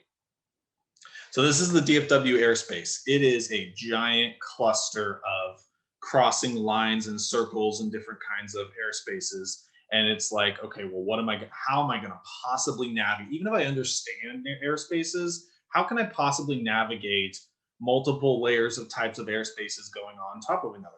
Well, the advantage we have here is technology, not just for the drone, but also on the back end, as far as companies that have been trying to make the information more digestible versus just like a traditional paper chart. And everything is broken into grids. So contextualize in your brain that you're looking at, okay, what grid am I flying in? And let me go to my link here. This is the FAA's website where they publish a GIS version of their standard flight maps, if it decides to load. I got to pull it back to Texas in a moment. Ooh, that's the whole world. Okay. So you see, as we come down into here, the DFW area, you have all these different grids, these green grids, red grids, so on and so forth. Okay, so what's the difference between the red grids and the green grids? Well, the red grids are not LANC enabled. Well, the green grids are, as far as your potential to be able to get automatic authorization. Now, these are just standard information about what's going on in the airspace, what kind of areas it pertains to or rules it pertains to. It's okay information, but it's not super high resolution. Instead, we can go to private companies that provide this additional information. I like AirMap. AirMap has a bunch of, what they'll do is they'll show you if there's another AirMap user that's flying, like somebody down here in Haslett, which I fly here a lot because of all the storms we just had and the roof damage. So there's a lot of drone pilots, a lot of roofers out in this Fort Worth-ish Saginaw type area. But what it will show you too is it'll show you, this was on earlier, here we go. So in this grid right here, you see this orange circle? It's showing you that there is a first emergency responder active warning about flying in that particular area. There's also TFRs that you can find here. Now, does anybody, can we say in chat, what do you guys think that this particular TFR would be? Okay, so it says it's a template for VIP movement. Who might be living that's a VIP around this area? Pull the chat. Maybe somebody knows. It doesn't show. Bush, right? President George W. Yeah, I Bush. was going to say, somebody said Bushy, so. Yeah, Bush right here. So this will give you updates. Now, this is one of those ones that like cyclically renew. So it's like, it's permanent, but like it has an expiration date, but then it gets automatically renewed, right? You can see that somebody's flying here, just like what was talked about earlier, right? This is like the picture over the Trinity River. This is like basically the same spot because the Margaret Hill Hunt Bridge would be like right here, right? And so you can see more temporary flight restrictions for special security reasons. I don't know what that is, but this will give you more like up-to-date information if you're trying to plan a flight in the immediate future about what sort of things do you need to take into account if you plan on flying in that area. Additionally, if you click on the grid, it'll give you more information as to, what is physically on that grid. So this is really good resources. When I'm getting ready to go fly out a bunch of houses, especially when I'm over here going towards Fort Worth Alliance Airport, right? Depending upon what grid I'm in, because there's neighborhoods all over here in, Eastern Haslett and then Southern Haslett as well. If I'm up here, that's a 0 grid. That has different rules than if I'm in this neighborhood over here, which is 100 grid, okay? So it makes a difference as to, and it can be very finite, like one house can be on the north side and the other house can be on the south side, and they're completely different rules if you're on one side of the street or the other. It does get granular to that nature. So, all right, so now that if you're going to do planning, that's a really great resource to use. And now we're going to talk about operating under 107 and some of the factors you want to consider, but also leading into planning and flying your actual mission and just general considerations. You know, you're going to do a lot of different things depending upon what mission you fly, but these will be fundamental concepts that you will apply regardless of the type of mission that you're running. So we're going to talk real quick for those that aren't familiar about the visual line of sight, and it needs to be maintained at all times, either by the pilot in command or the visual observer. All right, the visual observer is a absolutely amazing resource to have while you're off on site, because they can really help you spot in areas that are a little more difficult to see. Also, if you're focused on making sure you get the right data, if you're doing some sort of data collection, they can really be a great spotter to help reduce the amount of task loading you have as a pilot, right? So the visual line of sight additionally is subject to weather visibility limitations. So if you have under 3 nautical miles of visibility, then you can have issues as far as visual line of sight and the range that you can attain. And then night flying again also requires a 3 nautical mile strobe, visible strobe, which those are new rules that are coming in as far as making it more regular to be able to obtain to go night flying. So, you know, that's something that you need to consider if you book a job to do in the evening or something like that for thermal imaging requirements reasons or what have you. Spatial restrictions. So small unmanned aircrafts may not operate over any persons. And I put an asterisk right there because the changing with the new rules, there's going to be opportunity to fly over people in the future. Not right now, but in the future, as per the December FAA updated rulemaking. But also keep in mind that unless, as of right now, that means that if you are a visual observer or pilot in command, that is who that exemption pertains to. If you're out flying commercial, or there's roofers around you that's on the roof next to the house that you're flying or on the roof of the house that you are flying, they are not included because they are not part of the actual mission. They are not a component of the drone operation. They are, you know, adjacent to it, even though they're occupying the same space. Another thing to know is if you aren't trying to do a nighttime flying and you haven't gone to get the authorization or the waiver for that, civil twilight is your start and stop time. That is a defined time that you need to find online for exactly where you are, where you're going to be flying. That civil twilight in the AM and civil twilight in the PM is your range as far as when you are allowed to fly being daylight. If you're flying after that civil twilight time, which, you know, because it's kind of ambiguous, am I in the dark or is it too early? Is it too late? Civil twilight is what you want to go off of. Additionally, especially in DFW, we have a ton of airports. So you're going to have a lot of flights if you fly around the Metroplex that are going to have manned aircraft, personal manned aircraft, professional manned aircraft, lots of helicopters all over the place. Understand that, you know, being that you are a non-manned aircraft and they are a manned aircraft, you must also always, no matter if they're in the wrong, which does happen. Sometimes manned aircraft are in places they're not supposed to be. You must yield them, which makes sense, right? If there's a person up there, get out of their way. Maximum ground speed of 100 miles per hour, maximum altitude of 400 feet above ground level. Keep in mind that that maximum height has to do, if you're flying over a roof, you add the height of the roof. Minimum weather visibility of 3 miles, as we talked about earlier, from control station. And then, you know, if you're in controlled airspace, you need authorization. If you're not in controlled airspace, you don't. Personnel restrictions. You need to look at yourself when you're getting ready to go fly. If you've had a long night, or you're drinking the night before, or you're just not in a good head state, you need to really have an honest conversation with yourself about whether or not you are fit to have that flight. Because stuff does happen, right? Stuff that you can't control, that no matter how much training that you have, that you're going to need to respond to. And if you're not in the right state, you're not paying attention, you're not focusing, that's how people get hurt. And that's how property gets damaged as well. So really have a, you know, heart to heart with yourself if you're not feeling up to it, because I've had to reschedule flights, not for this reason, but I've had to reschedule flights for all sorts of different things that I couldn't control.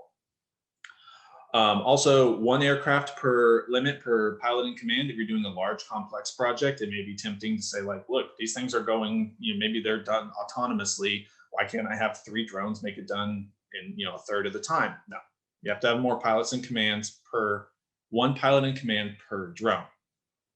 Also, no operations from a moving aircraft. Let's see if we have a chat question. It's nautical miles, I believe. You'd have to look up the exact. It says within the 107 FAA online curriculum. You can just look it up. I believe it's nautical miles though, as it represents one degree of latitude.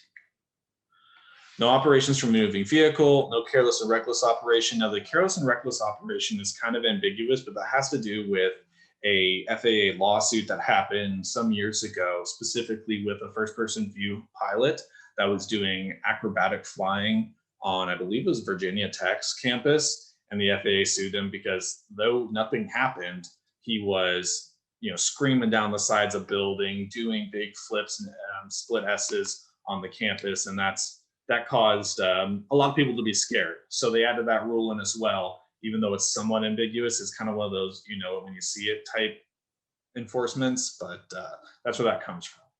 And then no carriage of hazardous materials. Don't try to dump your toxic waste via drone into somewhere you're not supposed to. That's just part of the ruling as well.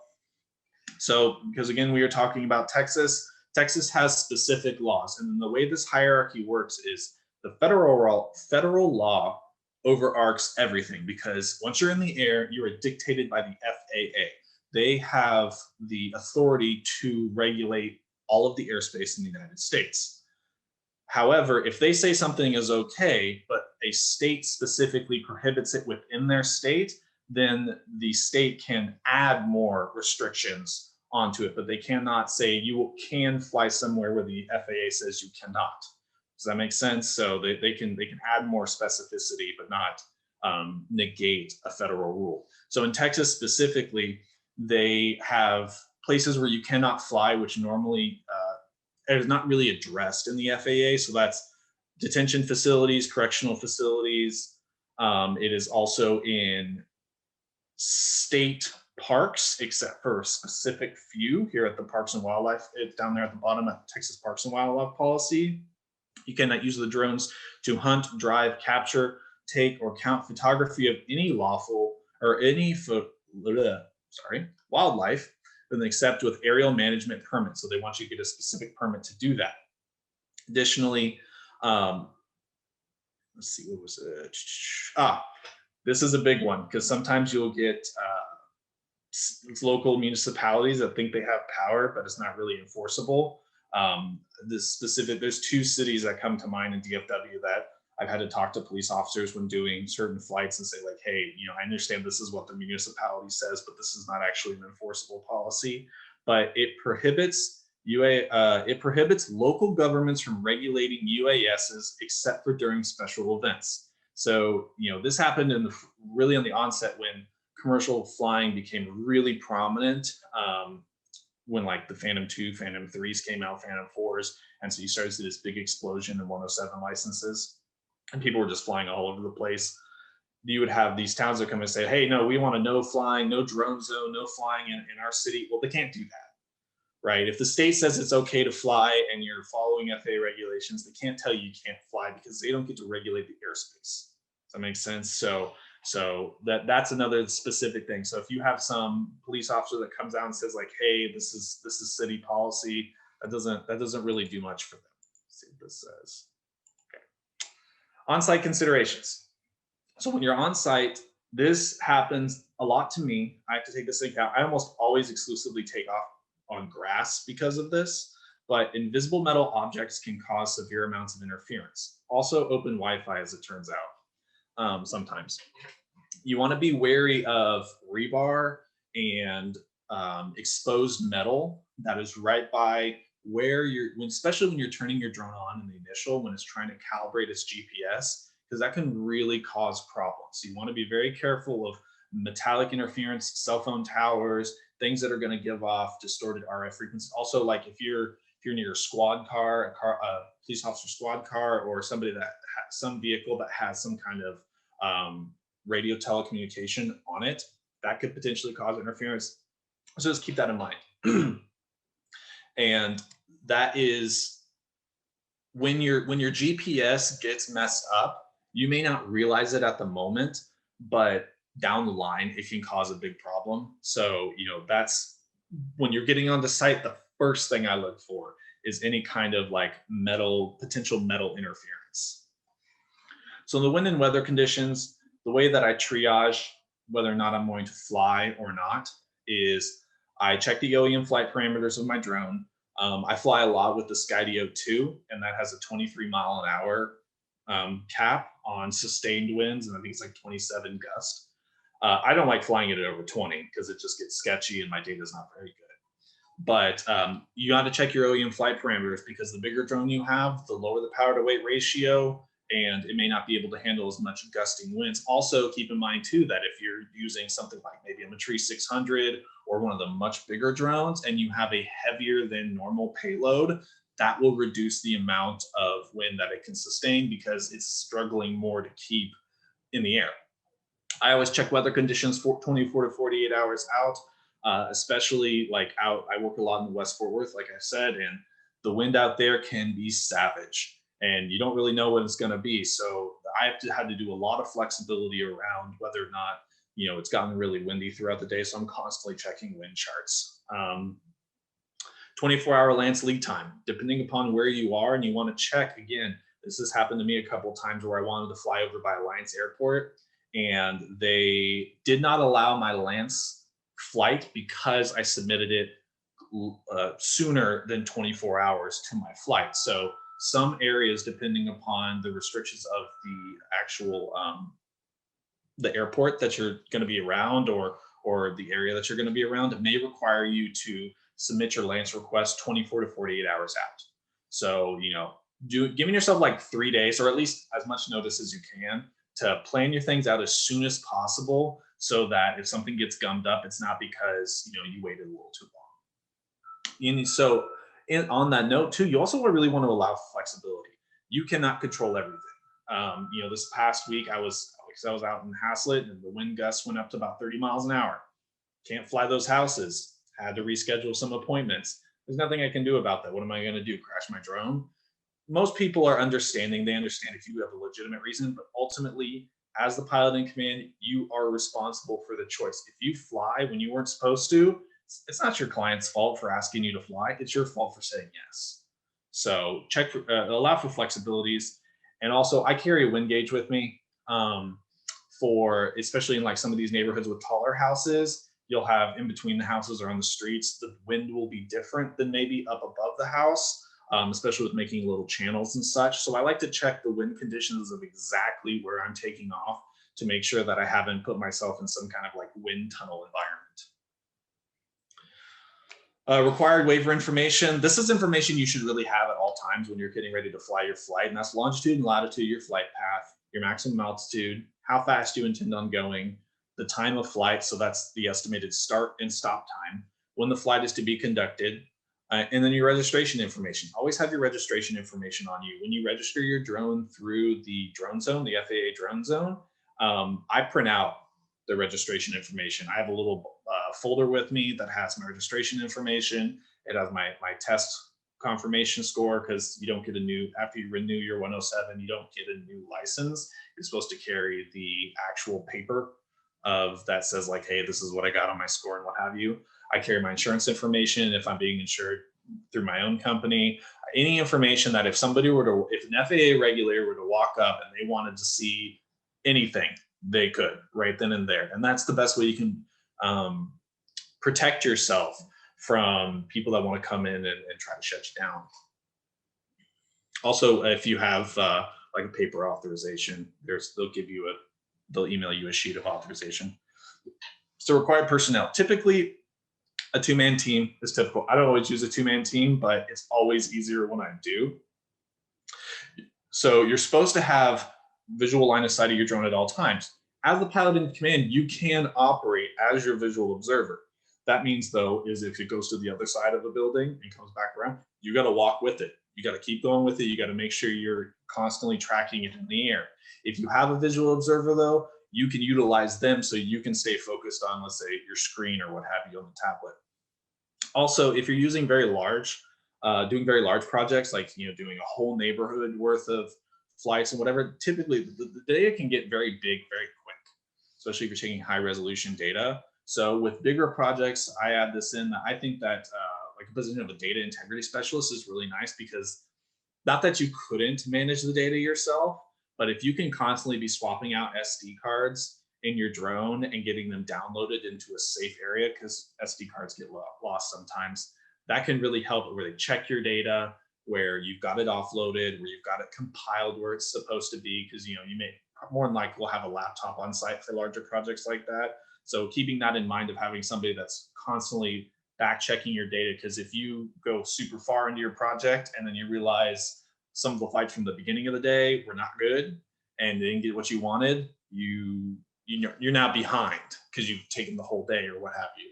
So making sure that if you need to do that flight again, doing it again right then is very helpful with larger projects. Recommended equipment: always have backup batteries. I mean, a ton of batteries. For my 2 drones that I use, which those Skydios, I have 12 batteries that I take with me. I hardly ever use them all. I cycle them to make sure that they all have about the same amount of wear on them, but you never know. You never know what's going to happen. You never know if you need to do extra flights, if it's going to be a rough day, or if the wind is going to affect your drainage on your battery. So what maybe normally like a 2 battery flight or a 3 battery flight could turn into a 4. You never know. Redundant UAVs are also really great. They misbehave. This technology is not perfect. You may have the bad firmware for that particular day. Maybe it's just acting up. I don't know. There's ghosts in the machine, I swear, sometimes. Redundant UAVs are always a good idea if you can afford it. The PIC and visual observer communication. If you're going to be working in a large area, or really any area that's bigger than like the size of a house, I really recommend finding a good communication method, whether that just be a cell phone with like a, AirPods or what have you, or whether you have like actual walkie-talkies. Being able to have on-point communication with your visual observer so they can give you play-by-play in an area that maybe you can't quite see the drone as well as they can is a really great way to lower the task loading and the logistics, because you're not like yelling back and forth to your visual observer. It's just a lot easier. Safety equipment for personnel. Okay, I always use polarized sunglasses, like straight up, you can get them at the gas station, polarized sunglasses, just like for fishing. You're going to be staring up in the sky a lot, especially here in Texas. It is bright. And, a lot of these drones are white, some of them are not, but it really helps if you're sitting there staring up in the sky all day. Additionally, I also wear a reflective safety vest. One of the things I'll talk about here in a minute is there's really not that many drone pilots. Every time I go out with my drone, I usually get like, oh, whoa, that's cool. It's still a new thing. So anything that we can do that can really trailblaze the professionalism that we're trying to get the general public to conceive of as our profession, that's always a good idea. So I always wear a reflective vest. I always, make sure I have nice clothes on, as far as like ones that look like, I'm not wearing shorts and flip-flops when I'm going out and working. And I'm wearing my proper sunglasses. If I'm in an environment like a construction environment, I have a hard hat for that as well. Hey, Evan, just real Yes. quick. One of the questions was the polarized sunglasses. Does that affect the vision? So here you are looking up in the sky, to look at where you're located. But when you look down on the screen, is that harder to see the screen with polarized glasses? Yeah, it can be. I'm usually, Okay. honestly, it does. You can always take them on and off if you want. What I typically do though is, it's always going to be bright when you're looking up, but I usually try to find a shaded area, maybe by a tree or what have you, because even without the sunglasses, because of the way that like iPads especially are their screen, like it's not fun to try to look at them in the sun regardless. But you're right, it does make it a little bit harder for sure. And there's manufacturers too that have the screens that you can put over like your iPad that kind of give you a little bit more shade too. Yeah, there are. Those are really great too. Yeah, and I think there's a lot of, actually, I think Sharon Rossmark has it on her Women in Drones. She has a visor there. So anyway, that was a question. I apologize. Your rhythm is really good, and you're covering a lot of good information. So thank you. That's a great point. Those visors, I completely forgot about them. They are 100% fantastic. Sometimes they're a little heavy, but depending upon what kind of control you have, but the visors are great. They're definitely really, really great. Landing pad and spacing cones. So that's another thing I do as well, depending upon how many people are around me. If I'm using a larger drone or a smaller drone, a lot of times I'm out in neighborhoods, I'm like the only one out there, so it's not as big a deal. But there are times when it's like, especially if I'm going out on a Saturday and flying, when there's kids out there, you know, there may be roofers out there, people are washing their cars, what have you. So I work a lot in neighborhoods. The landing pad and spacing cones is a great way of creating a barrier between the potential hazard of the spinning blades of the drone and the general public. It also helps, like I was saying before, with, you know, people that aren't supposed to be there aren't going to be making a nice big area to show how much they're not supposed to be there. So it gives that implied confidence that you are legitimate, and it will reduce the chance that you'll get somebody that's like hostile coming up and talking to you, especially in personal property scenarios. So I always use my landing pad. It's about yay big, right? Because the Skydio is not very big. And then about 4 or 5 spacing cones, and I give it like drone size and like 2 to 3 times the drone size in each direction, which I'll talk about here in a minute. First aid kit, also another great one. Lacerations happen. Sometimes, you know, it is the way it is. Hopefully you're never touching your drone before it's disarmed, but some people get careless. It's better to have it and not need it than need it and not have it. And then, as I discussed before, handheld width gauge, I think, is a useful piece of equipment. So let's talk about insurance. So general liability insurance, if it's not, you will always have to have some form of insurance to do any professional job. Almost every client's going to require it, or if you're contracting with another company, they're going to have it on you. Okay, so general liability insurance protects the business owners. So if you crash your drone into the roof, if you crash your drone into somebody's car, or you just crash your drone and it causes any sort of property damage, this will cover that. Also with bodily injury. So even if you're not really at fault, that's for the insurance company to decide. If somebody gets hurt by your drone from one reason or another, you will absolutely want to make sure that you are covered. Asset liability, this is becoming more prominent in the industry. You know, companies like State Farm and such have started creating policies like this. There's a lot of hoops to jump through in order to get this kind of policy, but it can be really great for asset liability if you can show certain maintenance logs and keep your flight log really up to date. It can cover if your drone goes down for a reason with which is not the direct result of your like negligence, then they can help compensate you for some of the cost of the drone. Drones are expensive. Sometimes stuff happens that you couldn't control, such as interference causing your GPS to be miscalibrated. You click a return to home, and the return to home takes you out into a lake, and then your drone crashes into the lake. You know, that wasn't necessarily something that you did, but it can help. So you. Evan, Yes. one of the questions in the chat was, do you register your drone and then get insurance, you know, or vice versa, or Yes. if that's important? Yes, you will need to, the first thing you do is after you get your 107 and you purchased your drone, go to the drone zone, register your drone. You need to have that drone, what's a flight number or a tail number. You need to have that visible on the drone. That's the first thing you do, and that will be part of the forms to apply for that insurance for asset liability and for general liabilities. They're going to want to know what you're flying, what is the brand, what is the size, what kind of, you know, they'll want to know a whole bunch of information depending upon the insurance company, but they will 100% want to know what the registration information is. So they will absolutely require that. Thank you. I appreciate that. And you know, with specifically DJI is one of the most popular drones that are being flown today. And they have their own equipment insurance. Can you tell us a little bit of the difference between what the DJI will cover in the actual asset liability versus, you know, getting it from State Farm? So I haven't really experienced the DJI side of it personally. I do know people that have. You usually have to send your drone to DJI, and they will review and decide whether they are going to do anything about it. Whereas with State Farm, and I've never had to file a claim, but I do know their process. is that they do more of a traditional investigation, right? They will say, okay, well, they'll look in to see that if it was your fault or not, whether it was something that you could reasonably control or not.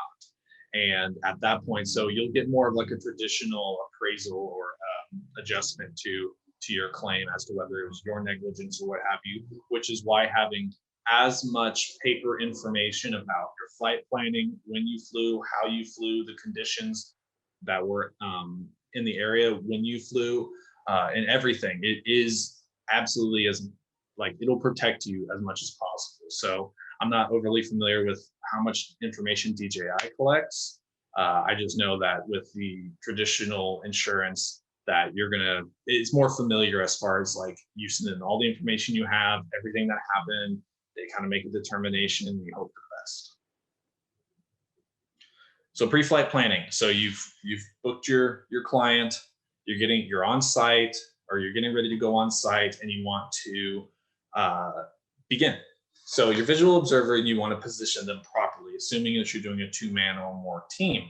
So again, it acts as your second pair of eyes. You want to have communication with them, pre-position them prior to takeoff. If you're trying to take video of like a large building, large tall building, right? You're going to have your most interference point when that drone is on the furthest side of the building from you, right? So typically what I would do is position my visual observer on the opposite side of the building. That way you have the most coverage of the building at all times.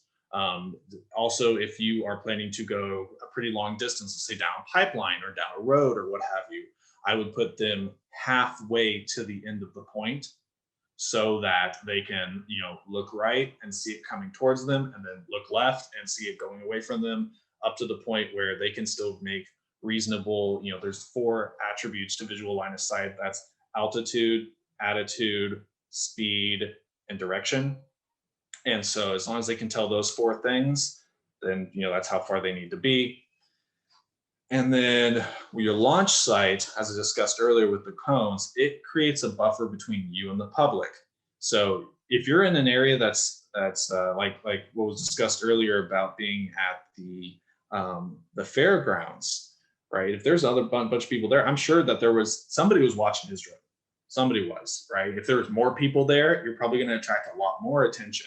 So that can be dangerous because people are going to want to talk to the pilot. People are going to want to get too close to your landing and launching pad. And what can happen is, let's say you have a problem and you need to click a return to home and land, and you've got people all over your landing site. Now you're flustered with trying to get them out of your landing site and also get the drone down to land. Not a great mix. So keeping this area is really great, and you can utilize part of your team to help strengthen that buffer between the public and you, right? So I say minimum of 5-foot radius. It really kind of depends on the size of the drone. Like if you're using like a Maverick Mini or something, maybe that's like a little bit excessive, but it may not be. That's really kind of for you to determine about what your comfort level is. But with larger drones, there is not enough space. Chunk off a large amount of space, use your cones and enforce them. People will listen if you enforce them, say, no, please stay on that side of the cones. This is not an area that I can have public in. And most of the time listen. So high visibility PPE, again, another great idea. It helps show that you're legitimate. And actually, the less people talking to you while you're trying to fly the pilot in command, the better.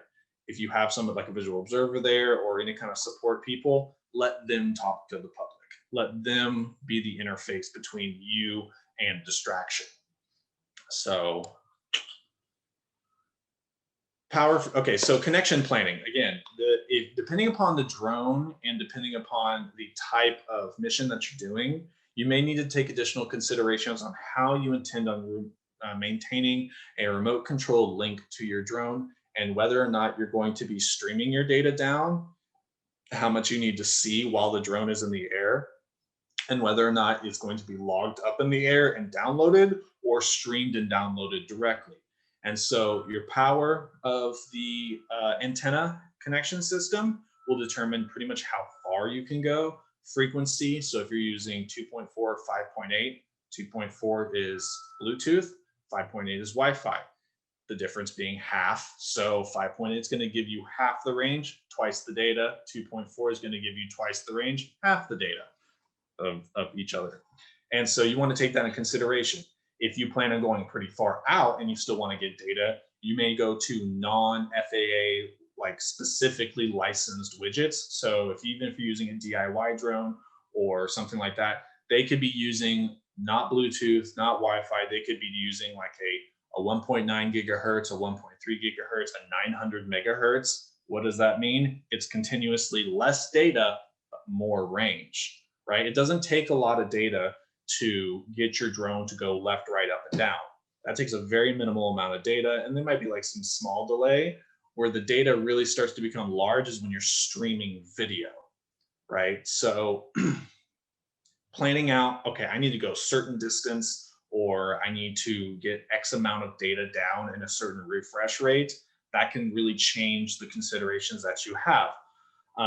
And antenna positioning, when I'm flying, I'm constantly trying to hold my controller up, pointing it at the drone as directly as I can. And that will give me the best connection I can. I'm not like hunched over, like turned away from the drone. I'm pointing at all times directly at the drone, which helps with my visual line of sight requirements, but additionally gives me the best, clearest connection.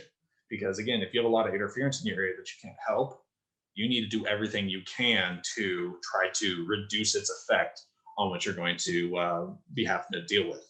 So again, the FCC licensed channels, if you buy either a DIY widget that is like a receiver and an antenna, there will be an FCC ID on the back. And if you look at the bottom of your drones, you also see an FCC ID. That means that that connection has been licensed to a specific channel. You can use it, no problem. They're paired with one another. But there are a lot of widgets out there that are not licensed. They just transmit on a certain frequency. They transmit at a certain bandwidth. You will need a ham license in order to navigate those channels. It's a whole nother world of regulation. So you got to be careful if you're doing something that's not like just out of the box and you want to make your own drone. If you're not operating an FCC licensed bandwidth, it completely will complicate whether or not you get interference, whether or not you interfere upon others, and that can get you into a lot of trouble. So looking up your connection planning before you buy your widgets and or operate your mission is extremely important if you're doing something that's not just normal. So conducting your flight. So when you're tracking your UAV, you always want to keep constant communication with the visual observer. I like to get constant updates if I'm like on a large building about, okay, we're getting too close to the building, too far away from the building. Okay, well, now you're moving over this tree, you're moving over this part of the parking lot, so on and so forth. Just constant communication, getting that repetition of them feeding you relevant positional data continuously, not just silence over the line. Unexpected obstacles are bound to occur. That's another reason why we want to do that, because you may be going off to the right and it may be going a little faster than you anticipated, and you don't realize you're getting too close to that light pole, or you're getting too close to another building or what have you. So saying, all right, get close, all right, back up. That also opens up an opportunity for you to discuss with your team that you hopefully fly with a bunch of times to come up with some common terminology that can help increase communicativeness. So be prepared to make an unexpected return to home aboard a flight. Always, I say this a lot, you want to fly in failure. You always want to expect something to go wrong. You always want to make sure that, I expect every moment of that flight, something to cause interference, something to cause GPS to go out, something to cause, some manned aircraft coming into my area. If I'm constantly thinking about this, I'm never surprised by it. So one component of that is almost all of the drones that you can buy just off the shelf, like especially DJI drones, I'll have this, is the return to home, right? Where you set a position right before you take off of, if worst comes to worst, land right here. And you can also set parameters like go up to a certain altitude and then fly back and land, or go back through your previous route, or come straight directly back in the line. You want to make sure you set those things up as well. but you always want to set up that return to home, because sometimes you can lose connection with your drone and you can't get it back. And it'll sit up in the, if you haven't done this, it'll sit up in the air until it runs out of battery, and then it'll drop out of the sky like a brick. That's not something that you want, especially if it's in a really bad spot. So you want to make sure that it knows what to do. And it's just like creating a plane with your visual observer. It knows what to do when something bad happens to come back and create a new safe, create the environment to be safe again. And then Yeah, again, Evan, and you make a good point about setting, not just it automatically, it'll say when before it takes off, it'll have that GPS location of where you took off. But you made a really good point, and I kind of wanted to emphasize that. Look around your surroundings. Look at the highest tree or a building. That's where you got to set the drone. If it is having to go home, that it goes up first and it has all the clearing. In other words, it's not just going wherever it stops or wherever it had the connectivity be an issue. It actually is set to go up. Let's say the highest building is 200 feet. Well, you set the drone to go 250 feet. So when it comes home, you don't have that, you don't have any problems, even though there are some sensors for collision, you don't have them running into a tree or a building, that it actually is clear and goes, does that make sense? What I'm saying, it goes up and above the clearing. So then when it goes home, it doesn't hit anything in between you and where it had the connectivity problems. Yeah, you want to literally give it everything it needs to navigate that specific environment right there. So it's super important. And it's something that you may not think of, being like, oh, well, the drone will handle it. No, the drone may not know, and the drone may get stuck, and you're still not connected to the drone. And it may go like, I don't know, there's a tree in a building here. I don't know what to do. I guess I'll just sit here until I die. So, it can happen like that. They're not super intelligent. So asset care. This is on the back end. You've completed your flight, you've turned in your stuff, your client's happy, you got paid, everything's great. This is the back end. This is the work still continues. So you always want to keep your flight logs, keep them updated. This is a component of your portfolio. When you're dealing with clients that are looking for technical data, some clients may be interested in pictures and videos, some clients may not be. You want to make sure you have that option for whatever the client wants. Say like, hey, look, I've flown 500 hours in roof inspections, right? Okay, well, show me the houses that you did. Show me the logs, show me all the information that you have. And there are a bunch of websites online that can actually download directly the log files from your drone and populate a really nice and detailed flight log. If you just look online, or you can write one up yourself. There's not really like a super formal way to do it. So it just depends on how much effort you want to do. Battery cycling. So every single time that you use your battery, the battery gets slightly less effective. And that has to do with the fact that the battery is actually just like a cake of graphene sheets with lithium ions that have been in solution pecked onto the actual graphene sheet. And then those sheets are all stacked up, put into cells. The cells are stacked, it's wrapped in plastic. Sometimes it's got a control board that's put onto the battery. With most retail drones, that's the case. But every time, think of it like a wave siege. And every time that you charge it up, the tide goes out. And every time you discharge it, the tide comes in. Or opposite way, I don't know, whatever way you want to think about that. So every time though you do cycle it, what it's going to do is it's going to create battery resistance. And that's done through battery memory. Now, what does that mean? That means that those lithium ions that are actually, when a drone battery is brand new, and assuming it's a good battery, like a one that's been produced well, is they're going to be relatively evenly dispersed across the graphene sheet. And every single time that you charge and discharge it, those ions are going to be dispersed a little bit further, not so unilateral across the sheet, which causes the amount of electricity that they will get to be varying, right, as they start to go towards the leads of the battery. And so what that will do is some of the ions, which is where the electricity is actually held in the battery, they won't get quite as charged as they normally would. You take this to a large scale across the entire of the battery, and it means that the battery's performance will be affected. Now, with most retail drones, you have a battery board maintainer on the battery in between the leads that the metal leads you can actually touch and the cells. And so you can't really do much about determining the health of the battery. But if you're using what's called like a naked batteries, where it's literally just the cells and then 2 power leads sticking out the side with more DIY drones, you can use what's called a balancer, which is typically used in RC drones, and RC cars and RC planes and helicopters and such, where the balancer is what's balancing the electrical output on the controller or on the charger side and on the battery side. But you can see battery resistance, which is measured in milliohms. And what that is that is how much extra electricity had to go into the battery to get the voltage to the proper voltage amount. And that will directly tell you, in a way, the distance that has been created between the lithium ions that is not normal, it's not proportional. And so you'll get between, 0 when the battery's brand new, assuming it's a good battery, up to like 30 or 60. So that is kind of a rough gauge of the lifespan of the battery, because you will consume batteries, they will start to degrade in performance, and then you will have to cycle them out.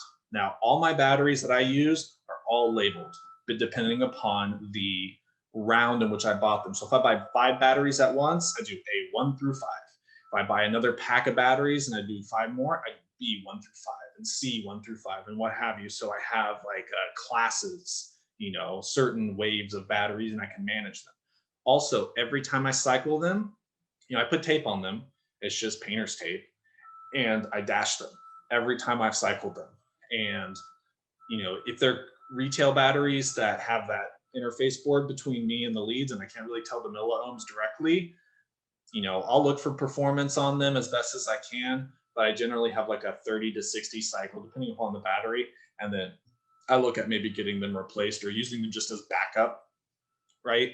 And so that's a good way to keep yourself from, you're expecting this flight, okay, it's 45 minutes. My batteries have relatively been 45 minutes, but I fly a ton, that I can make sure that it's not going to drop off all of a sudden. Because the biggest indicator of battery age and the fact that it's deteriorating its performance is you'll have a voltage sag right out the gate. So when you take off, you'll be like, because drone batteries work between 3.8 and 4.2 volts. It's actually a range of electricity that you're able to access. What'll happen is you'll get like 4.2 volts, and then it'll dip down to like 3.9, and then it'll kick back up to 4.1. Okay, it's trying to access more of the electricity through the milliamps, which is the rate with which you are getting the electricity.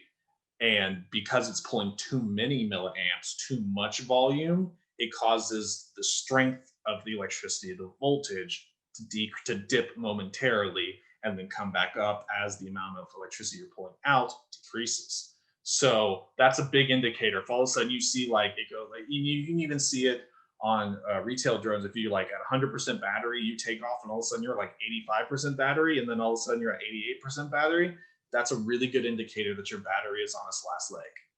So you want to make sure, I always log my battery cycling. It's a good way to make sure you have predictable performance with your asset. And any repairs. If you take it in to get serviced, make sure you monitor that. If you're trying to resell that drone, that's important. It really can help close a sale. Also, if you get audited by the FAA, or if you have to prove it for insurance purposes, any and all repairs, receipts, what was done, everything. You want to make sure you have that on file. So as I said earlier, 4.2 to 3.8 volts with the batteries, that's what you have to work with. You do not want batteries to charge over 4.2 volts. It will damage them. Some people overcharge their batteries with direct batteries. That's a different topic, but it will damage it partially. And then below 3.8, that also makes it unstable. You don't want to do that as well. Now, the batteries that have PCB boards in between, actually attached to the battery, they are going to have parasitic drain, always. So you can't just leave them for months in a case. They will eventually die and go bad, and you will be out of luck, okay? But batteries that are just the actual block, you can use a balancer and put them into what's called storage mode. There's a little bit of back and forth as to exactly what the voltage of that is, but the voltage is typically about 3.75 to 3.8 volts per cell. And then you may see that when you're looking at batteries, they'll say like, oh, it's a 22.2 volt battery, or it's a, you know, a 12 volt battery, or a 13.8 volt battery, which is like a 3-cell, right? That means that they're taking the 4.2, multiplying it by 3. You can see it's 3 cells. You use multiplication. It's not saying that each cell is 22.2 volts, right? In and of itself, it's saying that when it cumulatively adds the cells together, it's 22.2, which is a 6S, 6-cell battery. So cold performance, if it's in the winter and you're out on site, and let's say you've been camping or what have you, and it's really cold and those batteries have been sitting outside, it will affect your performance. When I'm out and it's cold, I take my batteries and I put them in my jacket pocket or in my vest pocket and get them all nice and warm as I'm walking to my site and everything. You'll get a lot better performance out of that. And as discussed earlier, there is battery memory that has to do with the dissipation of the lithium ions on the board. So you got to be careful of that. So battery maintenance is a whole world, but these are kind of like the main highlights as to how to make sure if like all of a sudden your batteries don't work right, what things that can help you understand what's going on.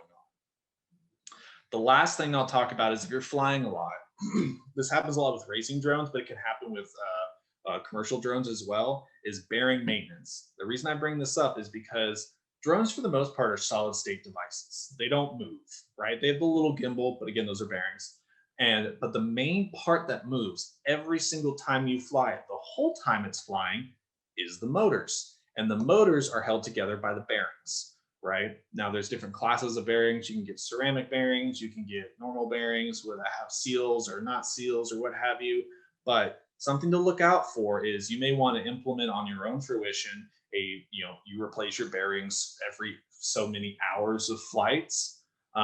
Or also if there's extra humidity, that can cause them to go bad a little bit quicker than if you're flying more regularly in arid environments. But additionally, grinding noise. That is your clearest indicator, or if it stops early. I had this happen with one of my Skydio drones with the back left motor. When I powered it down and landed on the ground, the back left motor stopped almost instantly while the other ones kind of like swindled down to not. That's when I know the bearing in that particular motor is starting to go bad. And when the bearing goes bad, it can not only affect performance, but can cause a crash. If your bearings go bad, maybe it seizes up the motor. That happens. Okay, so bearing maintenance is another factor that you want to keep in mind. You will probably not have to replace the bearings in the lifespan of the drone if you're flying only semi-regularly, but if you're flying every single day and you're flying a lot, and you're flying for long periods of time, maybe like 20, 30 hours of flights a week, then yeah, that can really add up over a course of months, especially if you're flying in relatively humid environments. Like if you're still flying when it's sprinkling a little bit outside, that can cause an effect as well. So that's my presentation. Thank you. My name is Evan Morelli again. This is my email, my phone number, my website. If you have any questions, just feel free to reach out. Thank you. Thank you, Evan. That was awesome. And just keep in mind that Evan Morelli is on our workshops every month. So he gives us a multitude of information, and it's recorded. So if you miss some of it, feel free to, I don't know what's going on with that. Feel free to go to the northtexasuas.com, and we will, that's where you can access, like Sharon said, some of our previous workshops, like preparing for your 107. And then again, for this presentation. Again, I'm really sorry about Dean Martin. We just never really got the volume to work. So I promise you that we're going to do another workshop just on real estate and other marketing techniques for the drone. So I'll make sure that we do that. But next month, we are going to be doing drones in a classroom, education, whether it be from K to high school and beyond. So I just wanted you to join us next month for our next workshop, again on education. We have a lot of sponsors. Again, it's Chariot is one of ours, Les Penn, Elm, Gleim Aviation, Women in Drones, Fox Fury, AUVSI, Drone Plus, and HAF. So again, thank you again for the sponsors, and thank you for joining us. And we hope to see you next month on drones and education. Have a good day. I don't see any other questions, but feel free to email. We're going to have all of the emails in our workshop, in our chat, and we also have links. So just look out for that. So we really appreciate it. And don't forget to fill out that survey. And if you have any topics that you would like to see in these workshops, there's the place to put it so that we can include it in our future workshops. So again, we really appreciate it, and have a great day, and happy Easter for everyone that celebrates Easter. Goodbye.